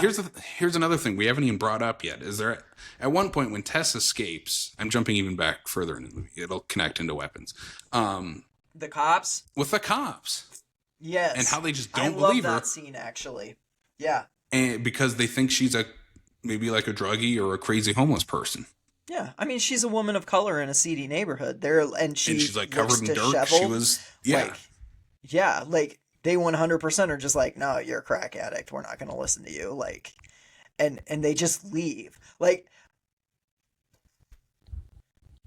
it again. There Or are that, certain which he scenes does in, this in movie Weapons. that makes such a big fucking point. You know, like there are so many different things that I'm like. I love that he's bringing this in. I love that he's talking about it, but like he doesn't develop it in this movie. Yeah. And I feel like Weapons actually develops the themes a bit further. Yeah. But also, like let's with remember Barbarian- this is this guy's first feature film, taking out yes, Miss March, like that he did with his sketch. the themes of Miss March. Yeah, that he did with his like sketch comedy troupe and had fun with his friends making a goofy sex comedy. Versus a feature narrative with thematic elements, like just trying to get this thing off the ground with a big studio behind it, with Fox behind it. So it's a pretty to take this big of a swing out of the gate is impressive. Yeah. And then to go immediately into Weapons. Yeah, here's the thing. This movie did make me a fan of Zach Cregger. Weapons made me like, oh, I need to see everything this guy makes. Mm-hmm. And I think there's something to say about that, even if the movie as a whole doesn't fully work. Yeah, this is not a movie that really works for me. I'm probably never gonna watch this one again if I'm being honest. Like I've tried it twice. I feel the same way about it. Like getting through it again, I'm just like, I don't know. Like I just don't really have much of a desire to. Yep. That said, you can see the filmmaking chops and the writing chops of Zach Cregger on display in this movie. I think that they're only evident sporadically in this, as opposed to all the way through like Weapons, which I mean, we've both gushed about Weapons on the pod. Like it was in both of our top 10 lists. Weapons is a fucking masterpiece to me. Like I think it's Academy Award winning. Right, yeah. I Yeah. mean, it's one of the best studio horrors to come out of the last few years, and that's saying something because there's been, like, last year alone, studio horror was just having a year, you know? So, I don't know. Final thoughts on Barbarian, Casey. How many hairy milk nipples are you giving this one? I gave I fluctuated between 3.5 and 3. I'm gonna stick with 3.5 because I think that first half is so good. That first half really like just pushes it over the edge for me of like there's enough great things in that even in the second half where it gets muddled in what it's trying to do, I still appreciate what Cregger is putting into this movie and what I'm getting out as an audience member. Sure, there are plenty of things like we've talked about through the entire movie that could have been tightened up, removed, rewritten, etc., etc. But I think as a whole, it doesn't necessarily fully work, but there's enough that will make me want to revisit it in the future, if that makes sense. And like I said, it made me a fan of Krager's. Leads right into Weapons, which made him a must-watch director for me. Um, yeah, I think it's a great first feature film with many problems that are completely fixed by the time he gets around to his second feature film. So yeah, I would still recommend the movie. Just go in with your expectations maybe tempered down. How about you? Yeah, like, so I gave this a 2 the first time I watched it. I gave it the same rating when I watched it this time. Like, over the course of the conversation, there were, like, things that we kind of talked about where I will bump this up to 2.5 because I don't think it's worse than Castle Freak. Like, I think for me, Similar. these They both movies have are kind of about on similar par. problems. Yeah. Yeah, like honestly, they're both pretty on par for me. I watched both of these movies with kind of like a shrug at the end, I suppose, where I was like, okay, like I watched those and that's fine. Um, but that said, I mean, check out Barbarian just because it is original, like it is something different. Just like Casey said, check your expectations because there's a lot of like wholly unlikable characters that you are just kind of forced to spend time with for like a little too long. And just I don't know. I don't think it all quite comes together the way that I don't know, in a way that feels cohesive or even like entertaining to me. And so it's a very very light recommend for me if you feel the need to seek it out. But I probably won't ever again. That said, I'll watch Weapons again anytime. We could cover Weapons like once a year, and I probably wouldn't get sick of it. So Yeah. And I'm sure we'll both be there opening weekend for for Resident Resident Evil. Evil, Yeah. hell yeah, we will. Yeah. That movie looks sick. Yeah. Last two Right? pieces that I have here for Barbarian. Like we kind of mentioned earlier, it started off as a writing exercise after Cregger read the book The Gift of Fear, which is a book about women trusting their intuition, which you can fully see that first 40 minutes as that writing exercise. One part I do want to talk about here is the use of Be My Baby by the Ronettes as the end credit song. Not sure how much you know about the um, Ronettes. I mean, not a ton. Okay, this is probably like their big song, like from Oh, I the mean, like I know of them yeah and I know this from the song. Yeah, 50s. yeah, Um, yeah. but the lead singer, which is it Ronnie, right? Probably. Yeah. Um, one of the lead singer of the Ronettes, she was married to music producer Phil Spector, who was a piece of shit, horrible, horrible human being, horrible, terrible person, but one of the biggest music producers of all time, really. But the story of the mother in this is not too dissimilar to that of Phil Spector, of how he abused his wife and his 2 kids that he had with her, and how they were never let out of the house, and how to follow his strict abusive rules. So the fact that they use this song at the end credits, I think, is one of the more interesting thematic things that Cregger does with this movie, especially if you know that behind the scenes of the Ronettes. Also, it just makes sense for the song Be My Baby to play in this movie about a deformed mother. Yeah. But if you know the behind the scenes, like, it just makes even more sense. Yeah. Fuck Phil Spector. Yeah, fuck Phil Spector. If you want some, like, good, like, kind of falls into true crime, I guess, just piece of shit people in Hollywood, great.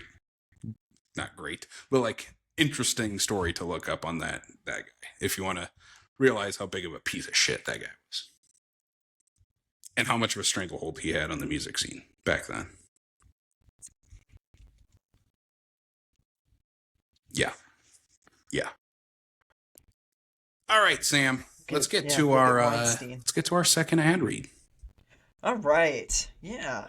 Shout out to Fangoria. Fangoria, for over 40 years, has been the leading source in horror for all things spooky, horrific, and macabre. The famed magazine is back with a vengeance each quarter with brand new issues of Fangoria magazine featuring interviews, retrospectives, and insight into the world of horror. We have an exclusive offer for our listeners to save 20% off their subscription to the magazine, the latest Fango merch, and so much more. You can visit shop.fangoria.com/screamsfromthebasement and use promo code screamsfromthebasement at checkout, again, to save 20% off that order. Thanks to the fine folks at Fangoria for helping support the show. Casey, what have you been doing lately? Nothing. I have done absolutely nothing. Just not watched anything. Didn't have any big events. Nothing like that. Nothing's been going on. Yeah, nothing. Absolutely nothing. How about you? No, let's talk. Let's talk about it, because there is a lot going on. We did a horror convention. We did our second Screams by Night halfway to Halloween Con. As we're recording this, which was last Saturday, a week, just a little over a week removed for both of us. Huge weekend, kind of the culmination in many ways. We mentioned this on our Patreon podcast. It's kind of the culmination each year now of Screams from the Basement, of us putting this big event together every halfway to Halloween. So in that, we screened Sorority Babes in the Slime Ball Bolorama at the Sioux Falls State Theater with our guests, Brink Stevens and Michelle Bauer. How fun was this? Oh, it was so much fun. This is like the type of movie that makes me love B movies. Like, it's so much fun. And we just, by happenstance, we had Brink and Michelle sitting right next to us the entire screening, which was kind of surreal. Yeah. But yeah, this movie was so much fun to see with the crowd. The crowd loved it.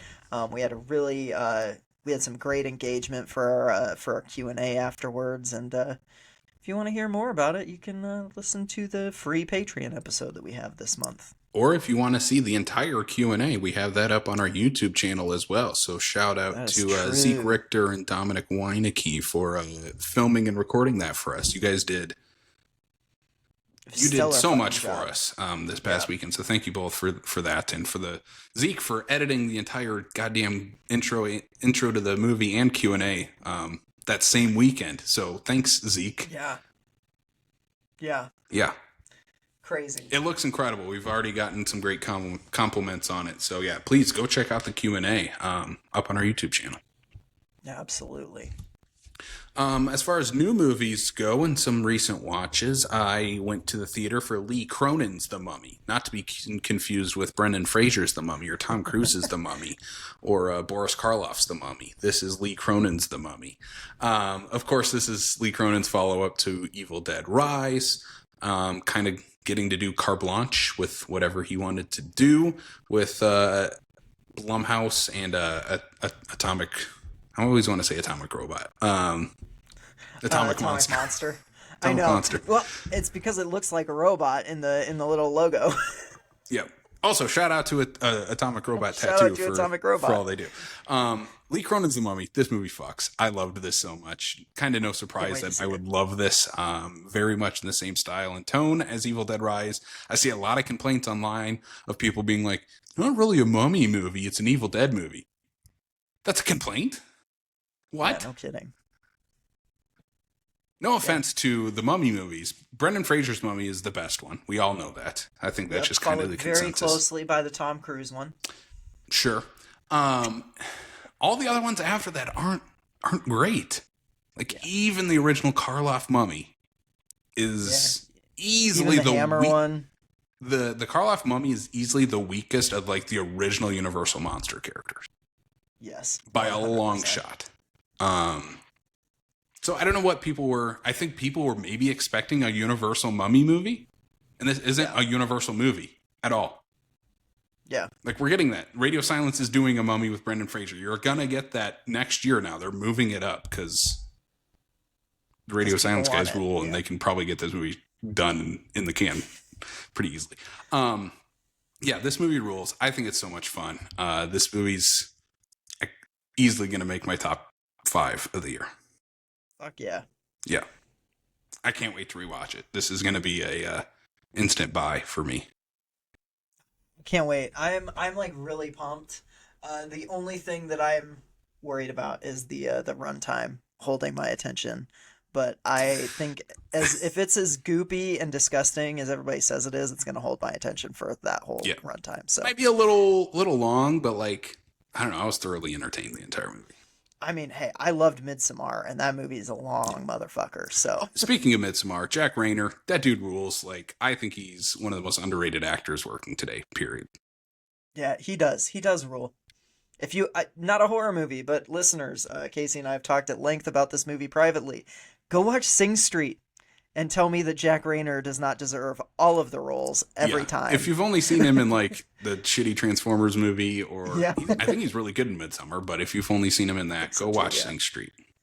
Yeah, go watch Sing Street because he is heart and soul of that movie. Yeah.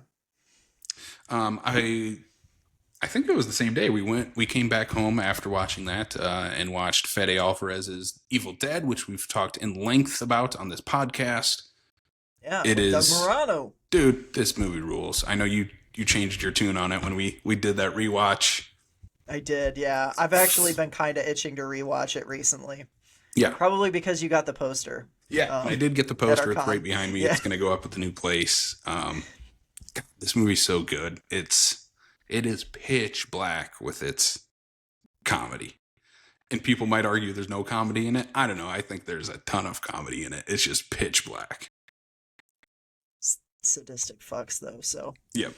Also, that third act bloodbath, oh god, so good. I know people are like, Markiplier's evil, or what is it, Iron Lung has the most blood in any. I'm like, he filled up a little spaceship. He didn't have like no way. Yeah, he didn't have like literal raining, like blood rain with like blood coming up from the ground. Yeah, I don't know. For my money, it's still this Evil Dead. Watched. Okay, this is technically a first time watch for me because I don't think I ever made it past the iconic opening of 2002's Ghost Ship from the director of 13 Ghosts.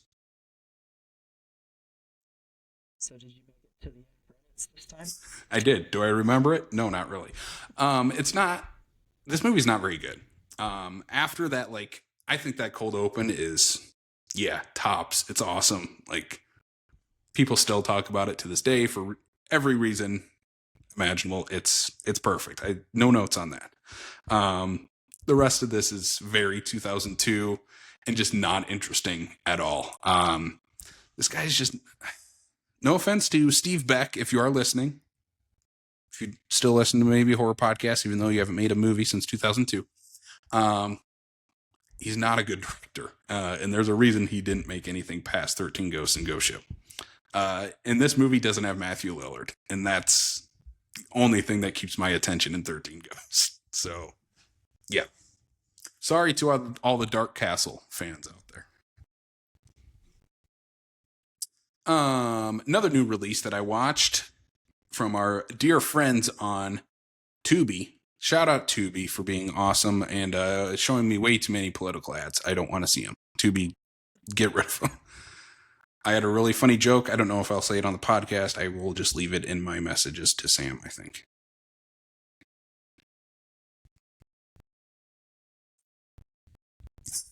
About Toby Doden's fat plum head on my screen. I don't want to see it. Yeah. Fuck that You guy. don't want to see that overripe thumb. I don't. Anyway, the movie I watched on Tubi was Betty's Revenge. Yes, Betty's Revenge, which is the Betty Boop slasher movie. Why do I do this to myself? I've only watched Winnie the Pooh, Blood and Honey. Awful. Half of Screambox. Couldn't finish it. And then Betty's Revenge, which is only an hour and 15 minutes. I'll give it that. It's very short. But besides the fact that Hannah Fierman plays Betty Boop in this, and she's actually like really good. Like she does the voice. She does the boop-a-doo-doop, the catchphrase. And like she's really good in this movie. It's just the fact that it's like a cheap, shot in 4 days, terrible acting slasher movie that is just trying to cash in on that IP that became available. It's not good. I want to say watch it for her, but like, I don't know. It's a bad movie. It's a really bad movie. Anyway, moving on. The last movie I'll talk about here is a movie called Two Evil Eyes. Have you ever heard of this movie? Okay, it is directed by George A. Romero and Dario Argento. It is an anthology movie from 1990 where both of them take on Edgar Allan Poe stories. I heard of this. So each is about an hour long. It's a 2 hour long movie. Each is about an hour long. They both take on the Poe mythology. The first one, directed by George A. Romero, is about this greedy younger wife who marries this old rich billionaire and basically tries to embezzle his money as he's on his deathbed. But as he croaks, she needs to make sure he stays alive, so she locks him in the chest freezer down in the basement to kind of hide that he is already dead because she needs him alive to sign some papers yet. Adrienne Barbeau plays the embezzling wife. She's incredible in this. You get a quick cameo from Tom Atkins at the end of this segment. It's good. I like this one. It's a ton of fun. Not the best from Romero, but kind of fits in that same like creep show vibe of Romero's directing. Then you get Dario Argento, who does the Black Cat storyline slash what's the Poe story with the person locked behind the bricks?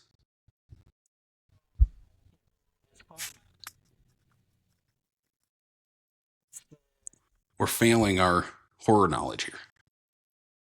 And I just had it on the top of my head. Damn it. Is it like Cask something of, Rue Cask of Amontillado? Yes. The Amontillado. Cask of Amontillado. Yes, that one. Yeah. It's like the Black Cat mixed with the cask. It's kind of those two stories combined here. Okay, where nice. Harvey Keitel is in this. He's the lead. Okay. Keitel working with Argento. Okay, yeah, give me this. He plays this photographer who usually like takes pictures at crime scenes, but he's trying to break out of that and make his own way. So his wife slash girlfriend slash lover slash it's never fully clear if they're married. He says they're not married, but they've been living together. Anyway, she brings home a black cat one day. He hates this cat immediately, and so at one point he starts taking pictures of the cat and abusing the cat to get the pictures that he wants, and ends up killing the cat. Except the cat keeps coming back. Yeah.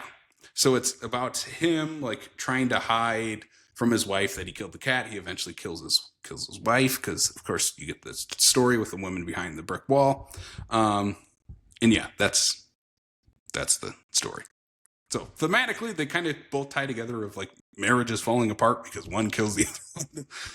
And it's Argento and Romero working together. I highly recommend this movie. If you're a fan of both of those directors, especially when they get to combine their powers, it definitely feels like they're cut from the same cloth.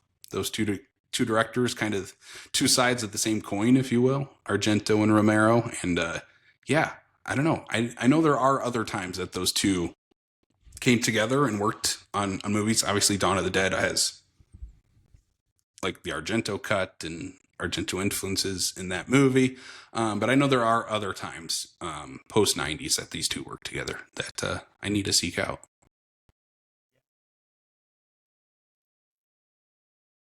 Yeah, anyway, Two Evil Eyes. Check that one out. Cool. Sam, what about you? What have you been doobie doing? I'm still heavy in my video game phase. So I It's not a phase.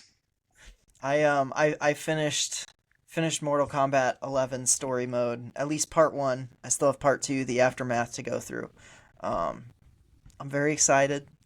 I'm really like Jesus Christ, I love these games. I realize how much I loved Mortal Kombat when I was a kid and just kind of forgot about it for years.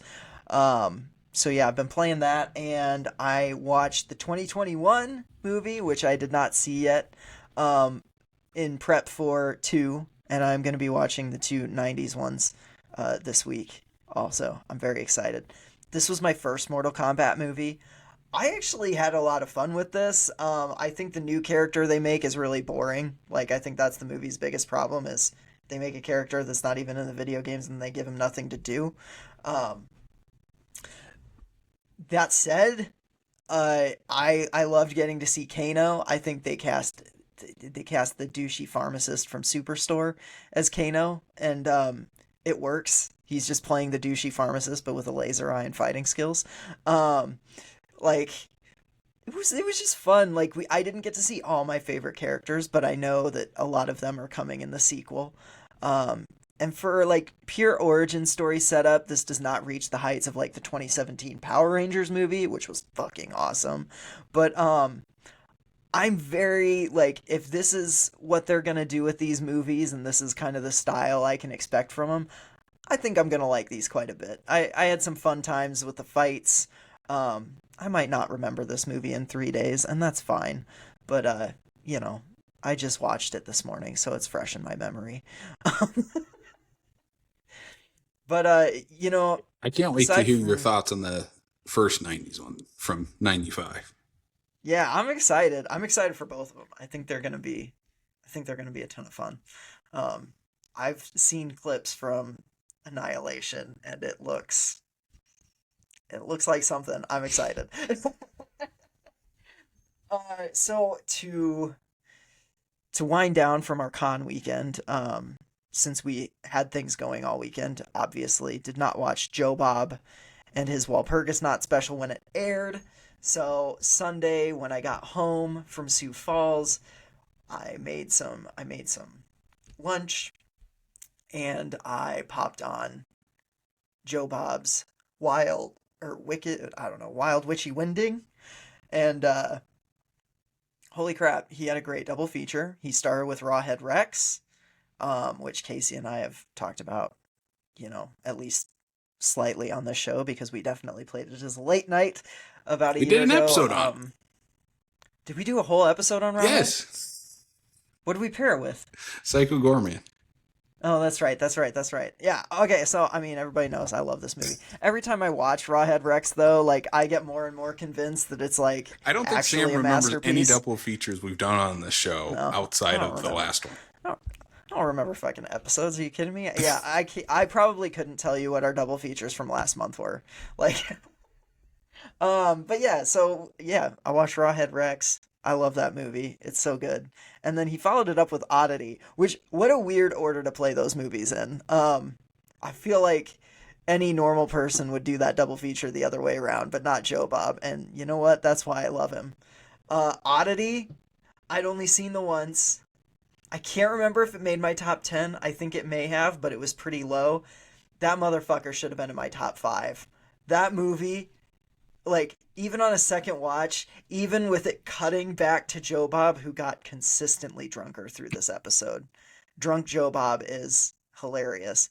Um, Oddity scared the shit out of me. I was like so tense by the end of this movie, and I just I don't know. I bumped it up to 5 stars on this watch, and immediately thought like wherever it was on my top 10 list when I made it, it was way too low. So if you haven't seen Oddity, fucking watch Oddity. And then after you've already seen it, watch the Joe Bob episode because this was one of my favorite specials he's ever done. I really love this. It helps that both of the movies are like favorites of mine, but like this episode in general was just it was a lot of fun. And then I won't talk too much on this last one, but I did have to shout it out because we are going to be doing. I'm determined. We're doing a mini Patreon episode on Demon Warp. Um, this is a movie that we both bought from Michelle Bauer at her booth at at Screams by Night. It starts off as a normal Sasquatch movie, and then by the end of it, it's like you've never seen anything like Demon Warp. It is like it's like a Sasquatch movie, but if a Sasquatch movie got interrupted by like Plan 9 from Outer Space and Troll 2. Um, and I say that in the best way possible. I freaking loved it. My biggest complaint is like Michelle Bauer should have more screen time in this, but no. Demon Warp fucking ruled. I can't wait until you watch it and I can hear more of your thoughts on it because it is wild.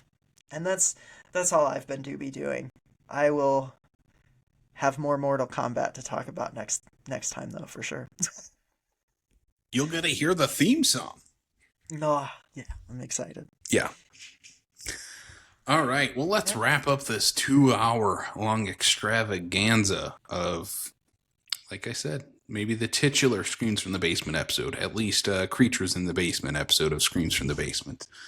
Sam, let the people know where they can find us online and where they can keep up with us. If you like this and you want more, you can subscribe on Apple, Spotify, or YouTube if you like that video component. Wherever you subscribe, do give us a thumbs up or a like or a 5-star review or something. You know, help bump us in the algorithm a little bit. We love finding new horror fans to communicate with. Also, you can follow us on Facebook, Instagram, Threads, Blue Sky, and TikTok, where we post about every episode so you never miss one, and all of the other cool stuff we're doing, like Screams by Night. So if you're one of those people that have messaged us or commented and been like, I didn't even know this was happening, subscribe to the podcast. We'll never shut up about it. And yeah, and if you want to support us monetarily, Casey, how could one do that? Yeah, the best way to do so is, again, by joining our Patreon for just $5 a month. You can get everything on our Patreon, or a monthly subscription of $1 helps out the Basement Boys to do what we do. It helps us to take care of the bills on the podcast and put on the Screams by Night halfway to Halloween Con. So your help and support by joining our Patreon also helps us do cool events like that, and cool events like Late Night at the State and anything else that we do around the Sioux Falls and Vermilion area. So that's we'll definitely be doing a lot more stuff as the year comes. And yeah, we have another late night scheduled that we'll announce very soon. And with that, you can, whenever you come out and see us at these events, buy our t-shirts, buy some of our movies that we have, buy some of our hockey masks, stuff that we have at our merch stand. That really helps us on the show, and again, helps us put on cool events like Screams by Night. Also, if you aren't near us or can't find us at a show, you can check out our merch on tpublic.com. Just click on the link in the episode description, and you can find all of our epic Screams from the Basement merch there on our TeePublic store. Yeah. And if you want links to all this, head over to screamsfromthebasement.com. That's where our hub is for all things Screams from the Basement, and you can find links to everything mentioned in this show and so much more. screamsfromthebasement.com. Sam, why don't you go ahead and give us that sign-off? Well, this is a reminder that we support trans youth on this show. Fuck ICE, get them out of our cities, get them out of our airports, get them out of our country. No, that sounds like ice. Never mind. Just fuck ice. Horror has always been political, and thanks for tuning in. Be wonderful to each other, and sweet screams.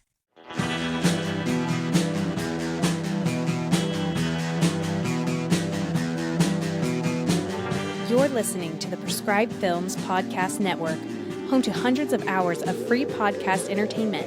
The shows on this network all have a common goal: providing you with the best discussions about movies and other forms of entertainment media. The PFPN hopes to fill your earholes with audio joy.